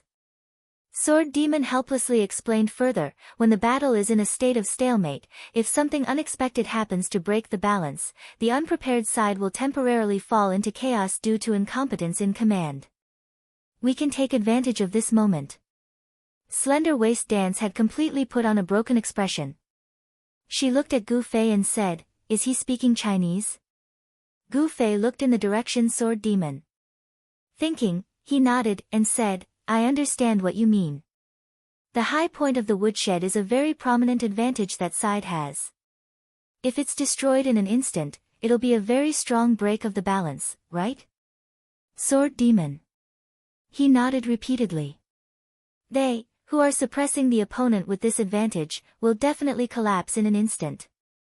Slender Waist Dance also understood his intentions and asked, "What about the other side?" The side that has picked up the advantage won't collapse because they suddenly have the advantage, right? Sword Demon. He smiled. They won't, but they can't be more than happy that we're making a move. Do you think they'll think of making things difficult for us for a while? Even if they're looking at flowers through a fog. You're right. Gu Fei responded. Then let's make a move to break the balance. The position of the woodshed should be able to jump up. Sword Demon. He glanced at Slender Waist Dance. He didn't know if this girl had the courage to jump down from such a high place. Well, that's easy. Slender Waist Dance was indeed not an ordinary woman. Not only did she not know about teamwork, but she also didn't seem to know how to write fear. Will I fall to my death? Gu Fei asked. It's dangerous to land, but as long as I accurately jump to the roof, my HP will only be partially damaged, and I won't fall to my death. Sword Demon. His research on the game was really comprehensive. Only a madman like him would have such detailed research on how much HP could be lost by falling from a certain height. Although the addition of points and class might not be the same, Slender Waist Dance and Sword Demon. They were basically the same profession, so Sword Demon's judgment was also effective on her. As for Gu Fei, Sword Demon. To be cautious, it was better to use teleportation to land. Got it. Gu Fei nodded. Then, Qianli will go clear the monsters first, Slender Waist Dance and I will follow. Sword Demon. Said, "Clear monsters." Gu Fei. He looked at him. Sorry. Sword Demon. He knew that he had let the cat out of the bag. You go break the balance first. Gu Fei smiled and patted him. The three of them crouched on top of the wall and approached the woodshed. Fire will from the sky. Fall. When they were about to reach the woodshed, Gu Fei suddenly extended his long sword and chanted a spell. He then turned around and said to the two, "I'm going." The two nodded. Gu-Fei slipped 2 more steps before his spell, which was so slow it was almost hair-raising, condensed in the air. The guys on the ground reacted quickly enough and immediately noticed that a spell had appeared on the roof of the woodshed. Because they had been paying attention to this phenomenon all the time, they had expected the enemy's long-range professions to use this method to attack them, so they had always been wary of the mages and archers in the area. They wanted to eliminate the hidden danger before it happened. Who would have thought that there would still be such a fish that slipped through the net and secretly cast a spell from a corner? They didn't know that this spell was cast by Gu-Fei, who had a higher level, and they didn't know how terrifying the power of this spell was. They just realized that it was just a fire will from the sky and faced it very calmly with a smile. But vaguely, the people on the roof seemed to hear a voice from above, too unrestrained. This was a slip of the tongue of Sword Demon and Slender Waist Dance at the same time. Originally, they shouldn't have spoken at this critical juncture of a surprise attack, but it was difficult for them to vent their feelings if they didn't say a word. After Gu-Fei summoned the fire wheel, he had already jumped out. However, the people below did not know that in order to seek cover, Gu-Fei had actually accurately hidden his body behind the dazzling fire wheel. Gu-Fei's fire will from the sky was both an attack and a cover for himself. This made Sword Demon and Slender Waist Dance admire his courage and subtlety. Part of the fire will landed on the ground, and the other part landed on the roof. The moment the flames touched their bodies, the players who were burned already felt that something was wrong. The HP of the players was like a water pipe that had been unscrewed. However, the HP of the players wasn't a water supply company. At most, it was a water tank that could be flushed into a toilet. With this kind of catharsis, it was already pretty good that they didn't die. Didn't they see a few of their brothers directly die? What was worse was that when the flames faded, there was actually an extra person on the roof. It was a mage in black clothes. He held a long sword in his hand and instantly swept up another wave of flames. How big could a small woodshed be? Gu-Fei turned around and double flame flash was enough to sweep through the area. Those who were about to die died on the spot, and those who didn't died because of the excessive loss of HP in a moment of panic, lost their footing and landed on the roof.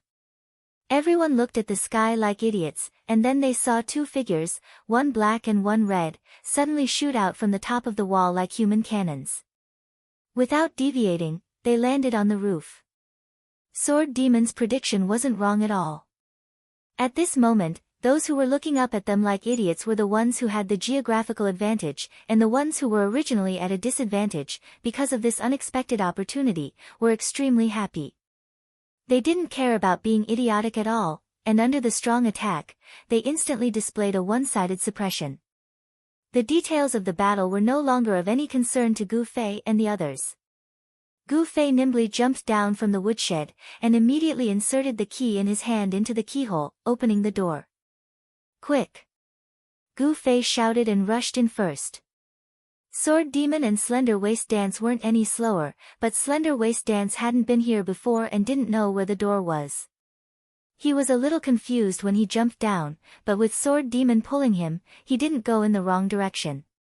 The two squeezed into the door almost side by side. With a wave of his hand, Gu-Fei locked the door. Success! The 3 high-fived each other in celebration. Let's see what's going on outside. Sword Demon skillfully ran towards the hole. He also wanted to see how much impact they would have on both sides after they broke the balance. How is it? Gu-Fei asked behind him. Peng peng. 2 sounds rang out above their heads. It was obvious that someone had jumped onto the hut. The 3 of them felt their hearts clench, because this shabby woodshed looked so unreliable. Fortunately, the roof didn't leak. Sword Demon turned back and said, "Let's see which side is running up now." Immediately afterward, there were people stepping on the roof, and the dust fell toward the 3. The 3 of them couldn't avoid it. Slender Waist Dance was quite feminine when it came to cleanliness. She said angrily, "How many people can stand on this roof? Are they done? They're probably fighting on the roof." Sword Demon looked up. Don't care about them, hurry up and unlock it. Gu Fei went over to move the firewood.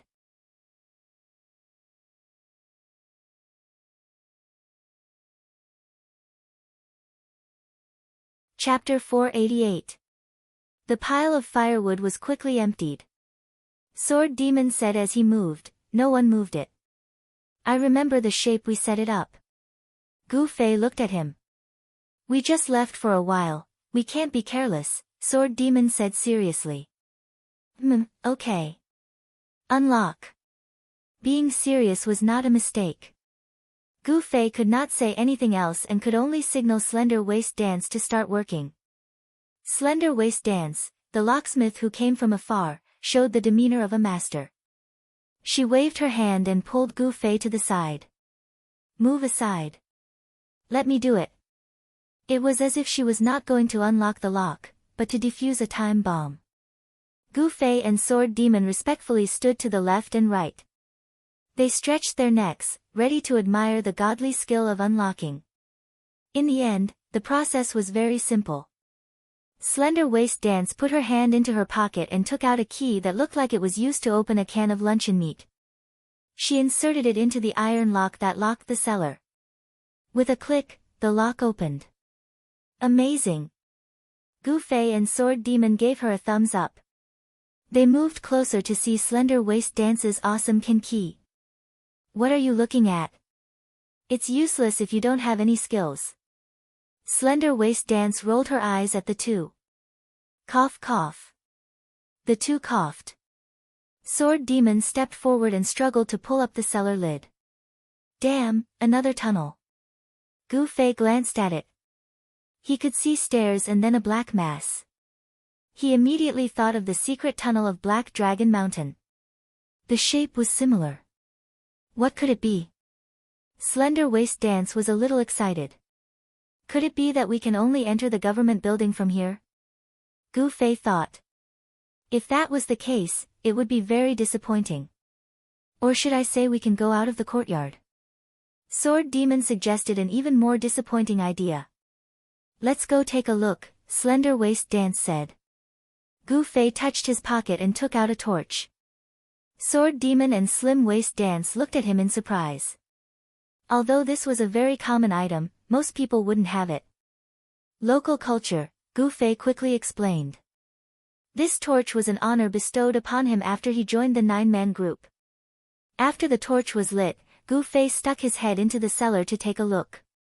It wasn't too deep, so he held on to the ladder and began to descend.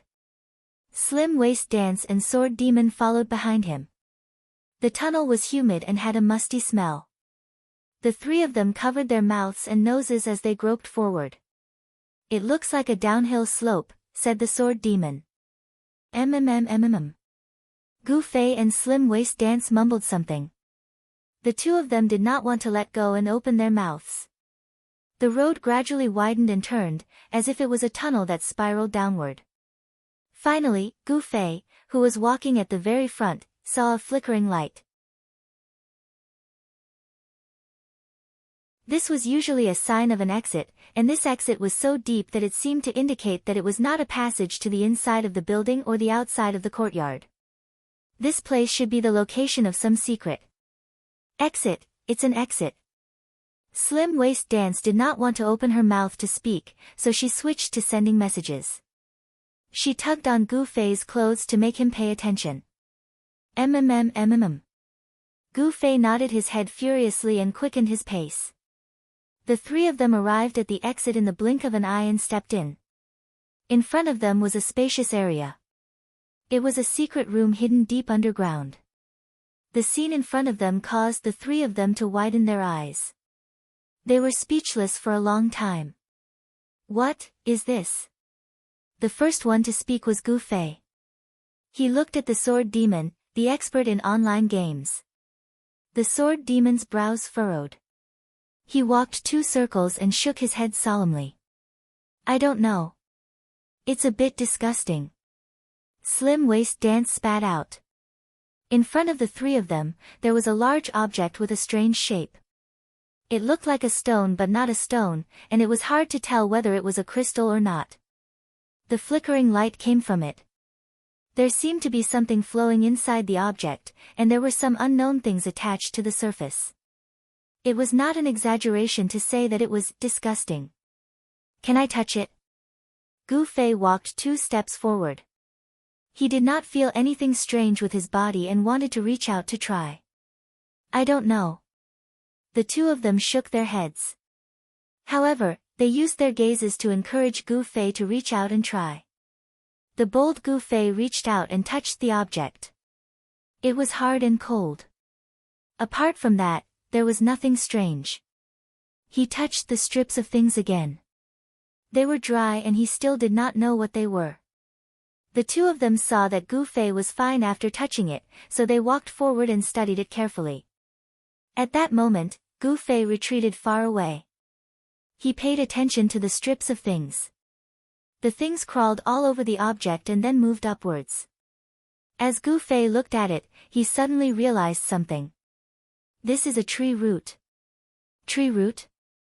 The 2 of them were startled. They ran to where Gu Fei was standing. Look, this looks like a big tree growing on the ground.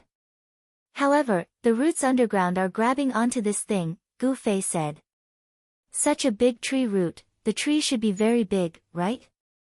Slim Waist Dance said. There doesn't seem to be a big tree in the backyard, the sword demon said. Gu Fei continued to observe carefully. Following the veins of the tree roots, he found that after leaving the object, many of the tree roots twisted together and formed a knot. Then, they scattered and inserted themselves into the soil above. This might not be the roots of a tree. It might be the roots of many plants. They were tied together and then attached to this thing, Gu Fei said. Then what is this thing? The 3 of them continued to be puzzled. They looked and touched it, but the system did not give them any hints. Let's look around the room. Gu Fei said. It was not appropriate to call it a room. It was just a hole in the ground. The 3 of them looked around. Suddenly, Slim Waist Dance shouted, "Here!" Gu Fei and the sword demon hurriedly ran over. Slim Waist Dance was using her hand to wipe away the soil. A copper plate embedded in the wall gradually appeared in front of the 3 of them. The words on it were clear. The 3 of them hurriedly scanned a few lines and shouted in unison, "Water vapor absorber. Reduce the water vapor in the air." The sword demon repeated the key words. Does this mean that it clears the fog? Gu Fei said. In other words, the reason why there is no fog in the government compound is because of the existence of this thing. The sword demon said. That's right. There is actually no fog in this place. Slim Waist Dance had the same reaction as Gu Fei when he came here for the first time. She didn't react to the strangeness of the courtyard. Gu Fei didn't reply because he suddenly thought of the Fog Shadow Assassin's diary. He hurriedly took it out and flipped to the 3rd page. There was a short sentence, "What a big fog." In this kind of environment, it is very easy to attack and escape. It seems like this mission will be very successful. Was this actually a hint for the mission? Was it hinting to the players that in order to assassinate Giordano, they had to borrow the weather conditions of Xia Fog City? However, there was no fog in this compound. Therefore, there was an assassin who was sleeping with his feet pointing towards the water vapor absorber. It must be like this. Gu Fei felt that all of this was completely explainable. The Fog Shadow Assassin's diary was essentially a guide to completing this assassination mission. There was a hint hidden in it that in order to assassinate Giordano, they had to first destroy this absorber and change the weather environment. Gu Fei said his own inference. The sword demon and Slim Waist Dance both agreed that it was reasonable. Then, how do we destroy it? Gu Fei said. Attack it? The most simple inference. The problem is that we are all here. We don't know how to create the effect. Gu Fei said. Then I'll go up to the woodshed and keep an eye on it. You guys try it. The sword demon said. Gu Fei nodded. The sword demon left the cave and returned to the woodshed above. You can start. The sword demon said. Double flame flash, flash. Gu Fei didn't hesitate. He immediately used a super ultimate skill. The rock was just an inanimate object, so of course it hit. How is it? Gu Fei immediately asked the sword demon. It might take some time for the fog to form, right? Let's observe it. The sword demon replied. While the sword demon was observing it, Slim Waist Dance stabbed the thing countless times.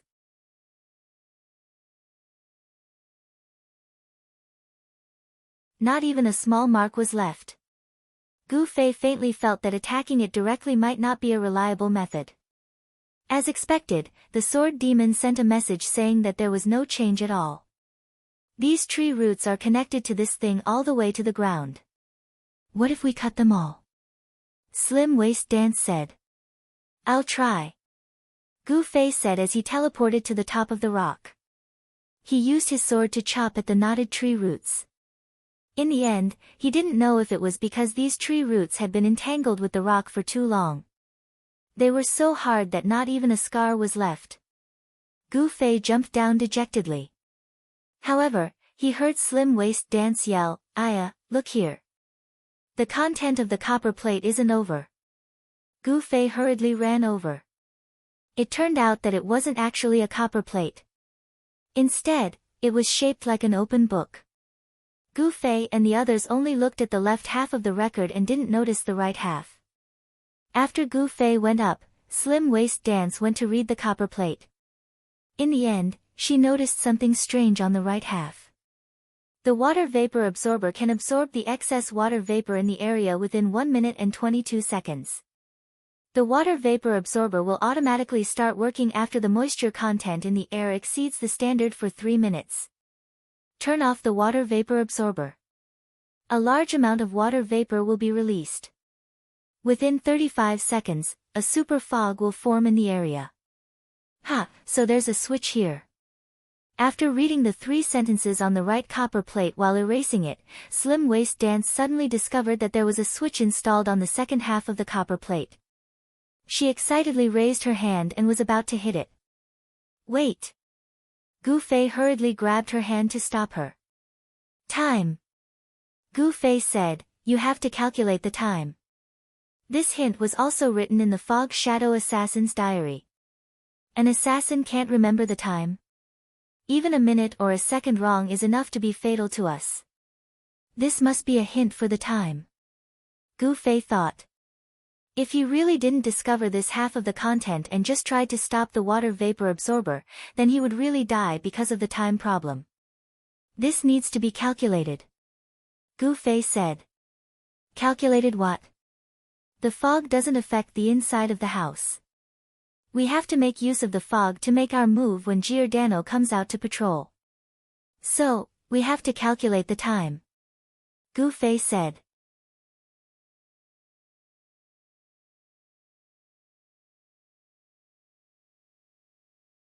Chapter 489. Calculate? Calculate what? Slender Waist Dancer asked. The route Giordano takes in the courtyard and the time it takes to turn off the water vapor absorber to reach the fog. That way, there will be enough time for the assassination. Can't you calculate this? Gu Fei said. Then hurry up and calculate. Slender Waist Dancer urged. These aren't my strong points. I'm not a math teacher. Gu Fei mumbled as he took out his notebook. He had already recorded Giordano's route, as well as a few locations that received relatively less attention. There was no doubt that these locations could be used now. These were all places where Giordano would be placed in an uninhabited environment after the fog rose. However, the water vapor absorber would automatically start working after 3 minutes. It would be completed in 1 minute and 22 seconds. This meant that Gu Fei only had 4 minutes and 22 seconds to kill the boss. No, it should be less than 4 minutes and 22 seconds. Gu Fei said. The absorption of water vapor should be a gradual process. It will be completely absorbed in 1 minute and 22 seconds. During this process, the fog will gradually thin and visibility will gradually increase. The enemy may discover us earlier. Even if we set the time to be less than 4 minutes, it's not too reliable. 4 minutes. If it was just a normal PK, it would be more than enough. However, the current opponent was likely to be a boss-level character. Since the beginning of the game, Gu Fei had challenged bosses, whether it was Suo 2 or the trash boss Adrian who had lost the ability to transform into a werewolf, or even the strongest assassin in the fog, none of them had been defeated in less than 4 minutes. Tenacious vitality was a common characteristic of all bosses.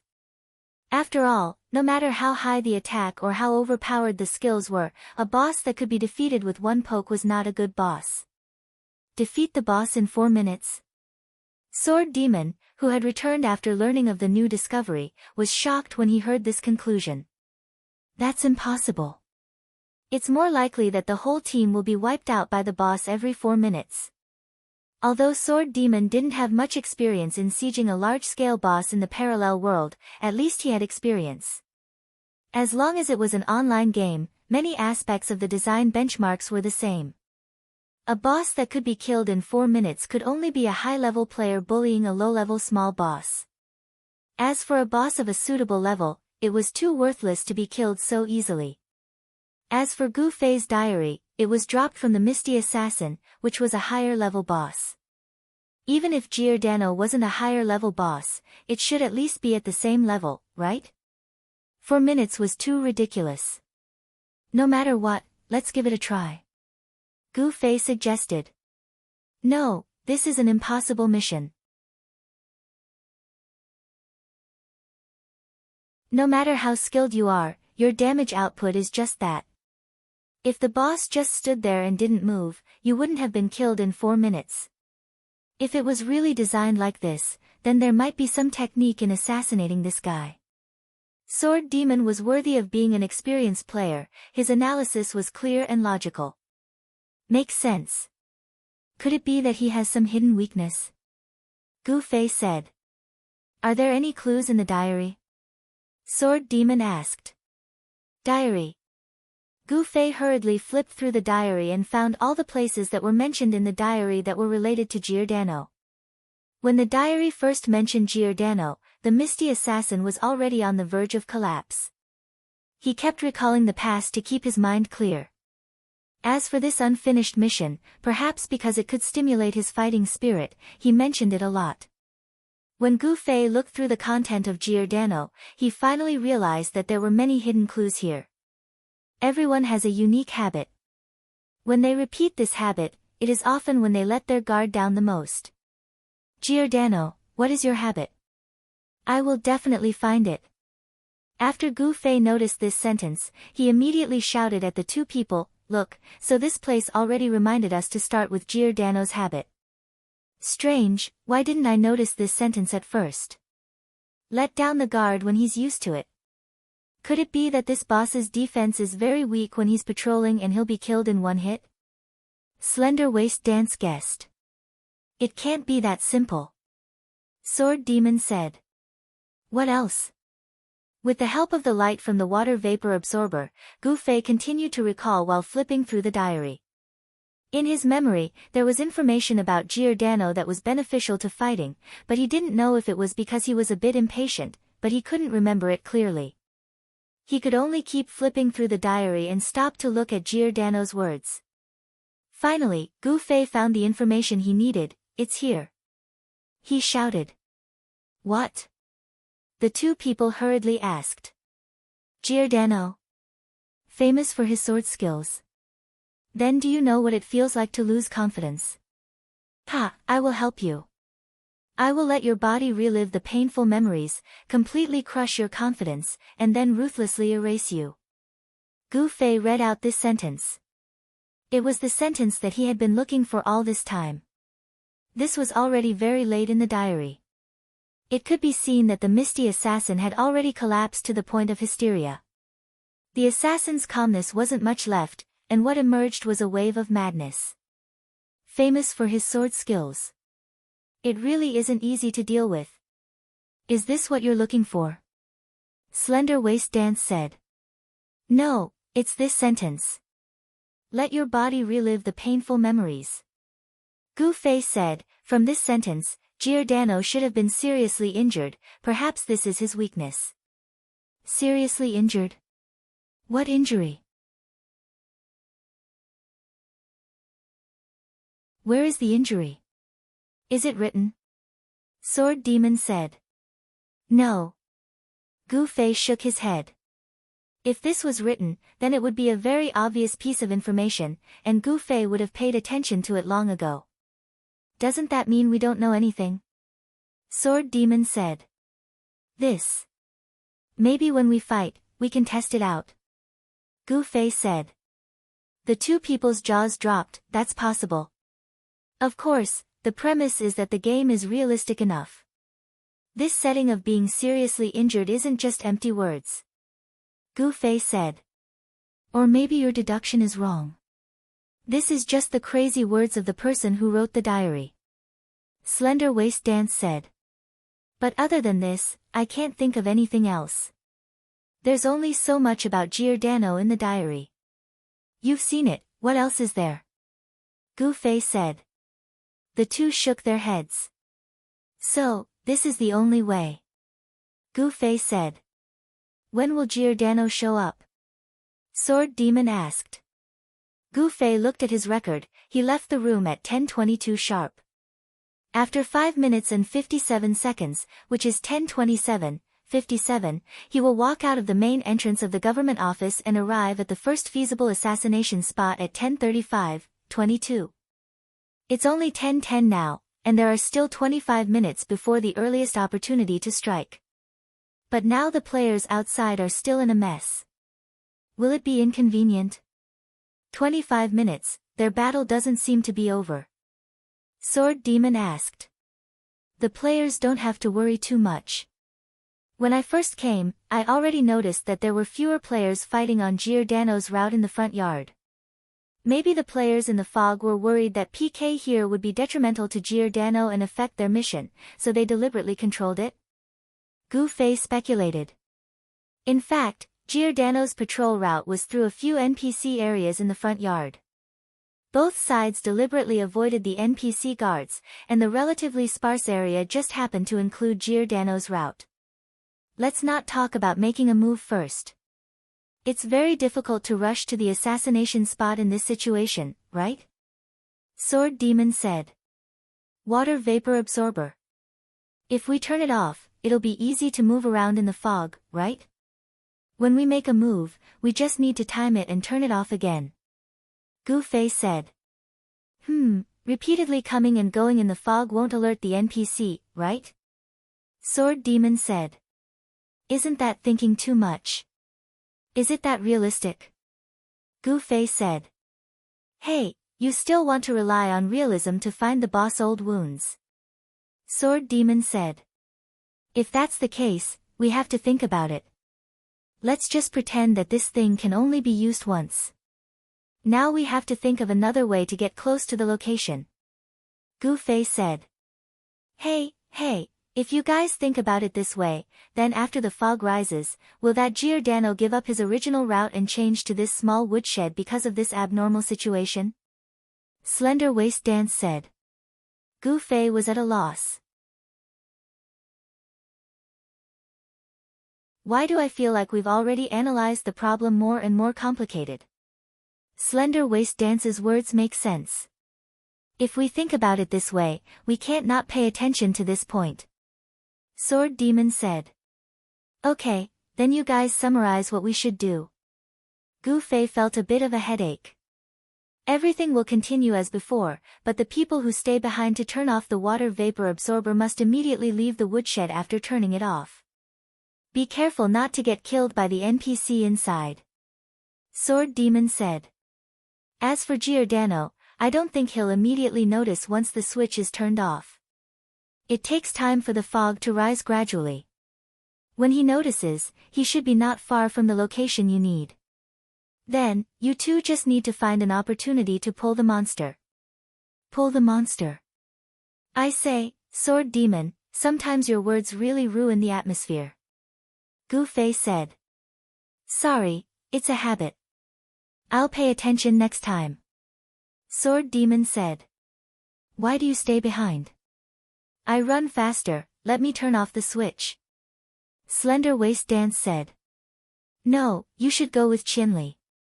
Time is limited. In order to complete the mission, we need more damage. You're more suitable than me. Sword Demon said. Watch your words. Words. Oh, damage. Sorry. I'll pay attention next time. Okay, then it's settled. Gu Fei decided. Then how do we get close to the assassination site in the middle of a chaotic battle? This problem doesn't seem to have been solved. Slender Waist Dance asked. Since there's no other way, we can only kill our way through. Gu Fei cruelly wiped his sword. Slender Waist Dance was depressed. Why do I feel like the plan we came up with after thinking for a long time doesn't feel exquisite at all? Why not? What a meticulous plan. It's so exquisite that you can't ignore it for even a second. Be more spirited, if you die on the way out, you'll be a failure. Gu Fei said. I think you'll be the one to die. Slender Waist Dance cruelly pulled out her dagger.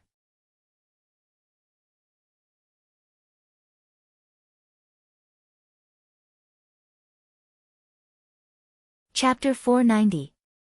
Gu Fei and Dance left the cave one after the other and returned to the small woodshed. Gu Fei looked at the situation outside through the small hole. He turned around and wanted to say something to Dance, but he found that Dance had already pulled the door open. Fuck! Gu Fei shouted. Without further ado, he followed Dance and rushed out of the woodshed. Outside the door was a battlefield. Dance's eyes revealed a vicious glint. As soon as she jumped out, she was prepared to kill the person closest to her. However, Gu Fei was faster. He raised his hand and pulled Dance's arm down. Wait. Wait for what? There are two groups of people. Kill which one? Gu Fei said. Why? Look at their eyes. Gu Fei said. Under Gu Fei's reminder, Dance paid attention to the other party's eyes. Sure enough, she found the difference. When the man who was about to kill Gu Fei and Slender Waist Dance saw the two of them come out, he was pleasantly surprised. On the other hand, his opponent glared at Gu Fei and Slender Waist Dance as if they were his enemies. Hua! With a flash, the man's opponent was cut down by Gu Fei's sword.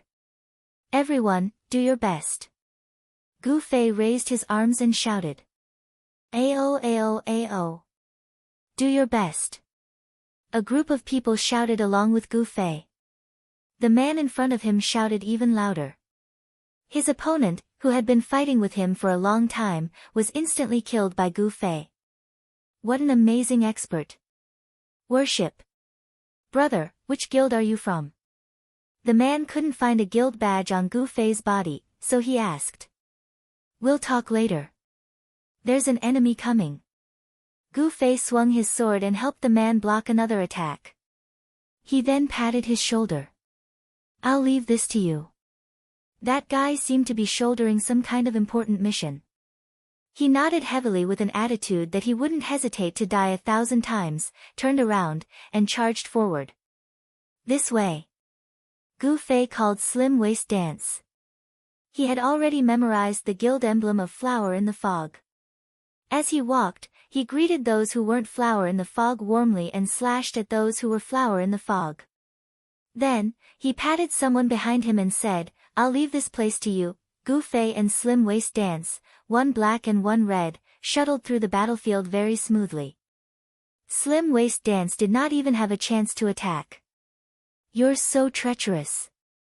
Slim Waist Dance looked at Gu Fei in disdain. Gu Fei ignored her and continued to walk while shouting, Come on, everyone. Just like that, he managed to walk from the back of the building to the front. This is the place. Gu Fei led the slender dancer to an empty spot on Giordano's patrol route. Of course, this empty space was only for NPCs. There were no guards within dozens of meters of this location. If there was fog, then Giordano would be hidden. However, there were still players fighting. Although they were trying their best to stay away from the NPC guards, there were still some sporadic fights in this small empty space. "Alright, you just stay here and wait," Gu Fei said to the slender waist dance. "What about you?" Slim waist dance asked. "This is too dangerous. I'll hide in the building," Gu Fei said. "Bastard, you mean you're going to leave a beauty in a dangerous place and run to a safe area? Do you have any humanity left?" Slim waist dance was furious. "You know stealth, I don't. I can enter the government office, you can't. So, you're safe here, I'm safe in the building. Everyone is safe," Gu Fei said. "Why can you enter the government office?" Slim waist dance asked. Gu Fei took out his wanted license and showed it to her. "How much?"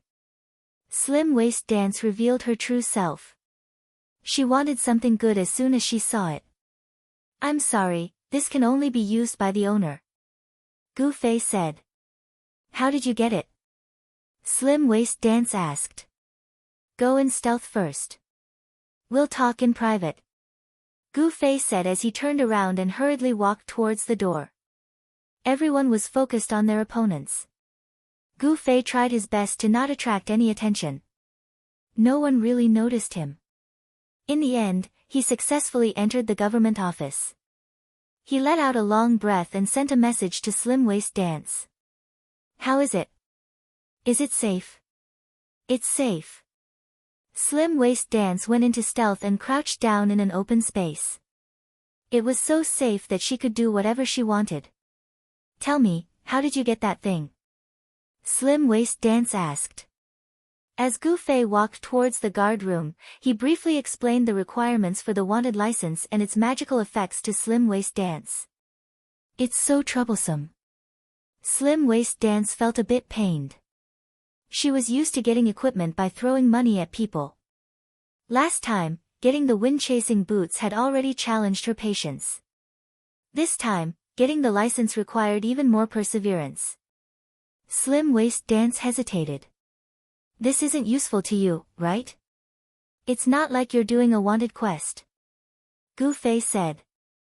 "It's useless, but I still want it," Slim Waist Dance said. Although she wasn't an idiot who treated money as waste paper, Slim Waist Dance, who didn't lack money, didn't live a frugal life. Although she didn't really need it, as long as it was rare, she would want it. This was a habit of hers. "Then go get it." Gu Fei didn't care. As he spoke, he pushed open the guard room. "Hi." As soon as he entered, someone on the sofa waved at Gu Fei. It was Drifting. "Waiting for me?" Gu Fei said. "Yeah." Drifting smiled. "What are you doing? Looking to die?" Gu Fei asked. "You're too arrogant. You should have panicked when you saw me waiting here calmly," Drifting said. "I am indeed very surprised. Although you know the purpose of my mission, you are still sitting here so casually. Do you think that the reputation of the 5 roaches is too heavy?" Gu Fei said as he unsheathed his sword. "Wait, wait," Drifting said. He knew that Gu Fei was fast. If he teleported here, Drifting didn't have a good chance. He had to admit that he was no match for Gu Fei in terms of strength. "What?" Gu Fei wasn't in a hurry. Gu Fei knew that not everyone could enter the government office, so even if Drifting had any traps, he and Lefty would be the ones to deal with them. Gu Fei didn't really care about the 3 of them, even if one of them was a top-notch expert like the 5 roaches. "Don't you think we don't need to be enemies anymore?" Drifting said. "Oh. We're all here for the quest." "The quest is more important," Drifting said. "Oh. Do you need my help with your quest?" Gu Fei said. "You're thinking too much." "Our quest is done," Drifting said. "Then why did you suddenly change your mind?" Gu Fei said. "Don't you already know about my original plan? That day, I dealt with the people who came in so that we could go in and out freely. Now that we've achieved our goal, it's over. Why are we still enemies? Drifting said. That's because I can't stand the way you do things. Gu Fei sighed. Really? Then I'm sorry. I apologize, Drifting said. Gu Fei was surprised. Drifting's sudden change of attitude was a bit strange. Was he really afraid of him? He thought about it and said, what about the guild? Guild? I've done everything I can do for the guild. Do you want me to die? I've only joined the guild for a few days. I don't have that awareness, Drifting said with a smile. Gu Fei finally understood. It seemed that Drifting really didn't want to be enemies with him. This guy's way of doing things was really insidious and smooth. His quest was done, and the guild didn't know about the people who caused trouble behind his back. If he reconciled with Gu Fei, nothing would happen. He didn't offend anyone. His quest was done, and he still had a lot of friends. You should have brought Slim Waist Dance. Let her see what's called treachery, Gu Fei said. Right, I saw Slim Waist Dance. You brought such a strong person here. It seems that you're determined to succeed this time. Drifting acted as if he didn't hear Gu Fei say he was treacherous. Gu Fei continued to look at Drifting. As an educator, I won't be happy if I don't correct my mistakes. What educator? Drifting was confused. And you're an adult. I think we can skip the education part. You should just bear the consequences. Gu Fei said. Drifting's expression changed. He knew that his negotiation with Gu Fei had failed. He realized that he had misjudged Gu Fei. He thought that a strong person like Gu Fei would be amenable to persuasion but not coercion. He didn't expect this guy to be so stubborn. He wasn't afraid of fighting and killing, but now that he had taken the initiative to reconcile, he was ignored. I hope you won't take it to heart. I'll punish you, and we'll still be friends, Gu Fei said. Drifting had given up on the comfortable sofa and stood up. His staff was already in front of his chest, but he was panicking. What kind of joke is this? I'm not the boss if I fight this guy one-on-one, Ice Shadow. It's useless. This guy can find me directly. Falling Clothes Red Lotus. The space in the room was like this. Falling Clothes Red Lotus would attack all the guards. It might not be able to kill Gu Fei instantly, but he would definitely be killed by the guards. Since there was no other way, he could only take a gamble and see if he could die together with Gu Fei. He couldn't die in vain, right? Drifting waved his staff and was about to chant. Suddenly, Gu Fei was in front of him. Teleportation. Drifting had expected this. Is this guy going to use the same trick as last time? Since this was the case, he didn't care about his manners anymore. Seeing Gu Fei raise his arm and swing it at his mouth, Drifting made up his mind. Bite. Drifting nimbly stretched his mouth forward and closed his teeth. Crack. Drifting found that there was an apple in his mouth. Woo. Because Gu Fei firmly pushed him forward, Drifting still couldn't speak. He was crying in his heart. Shameless. Didn't you tell me if you wanted to use a prop? For the sake of our friendship, I won't kill you directly. I'll let you try your luck. As he spoke, Gu Fei pushed the apple with his right hand and pushed Drifting back. He pushed open the window with his left hand and tripped Drifting. The apple fell out of Drifting's mouth, but he didn't have time to chant. He could only shout, "What do you want to do?" before he was sent out of the window by Gu Fei. The apple vinegar is falling. Gu Fei shouted at the players on the third floor, "You're tuning in to the Blissful Bookshelf YouTube channel. We're so grateful for your support and don't forget to subscribe to join us on this incredible journey through captivating stories. Your generosity through donations truly makes a world of difference, as it's the primary source of revenue that allows me to expand and enhance this channel for you. Thank you from the bottom of my heart for being a part of this adventure."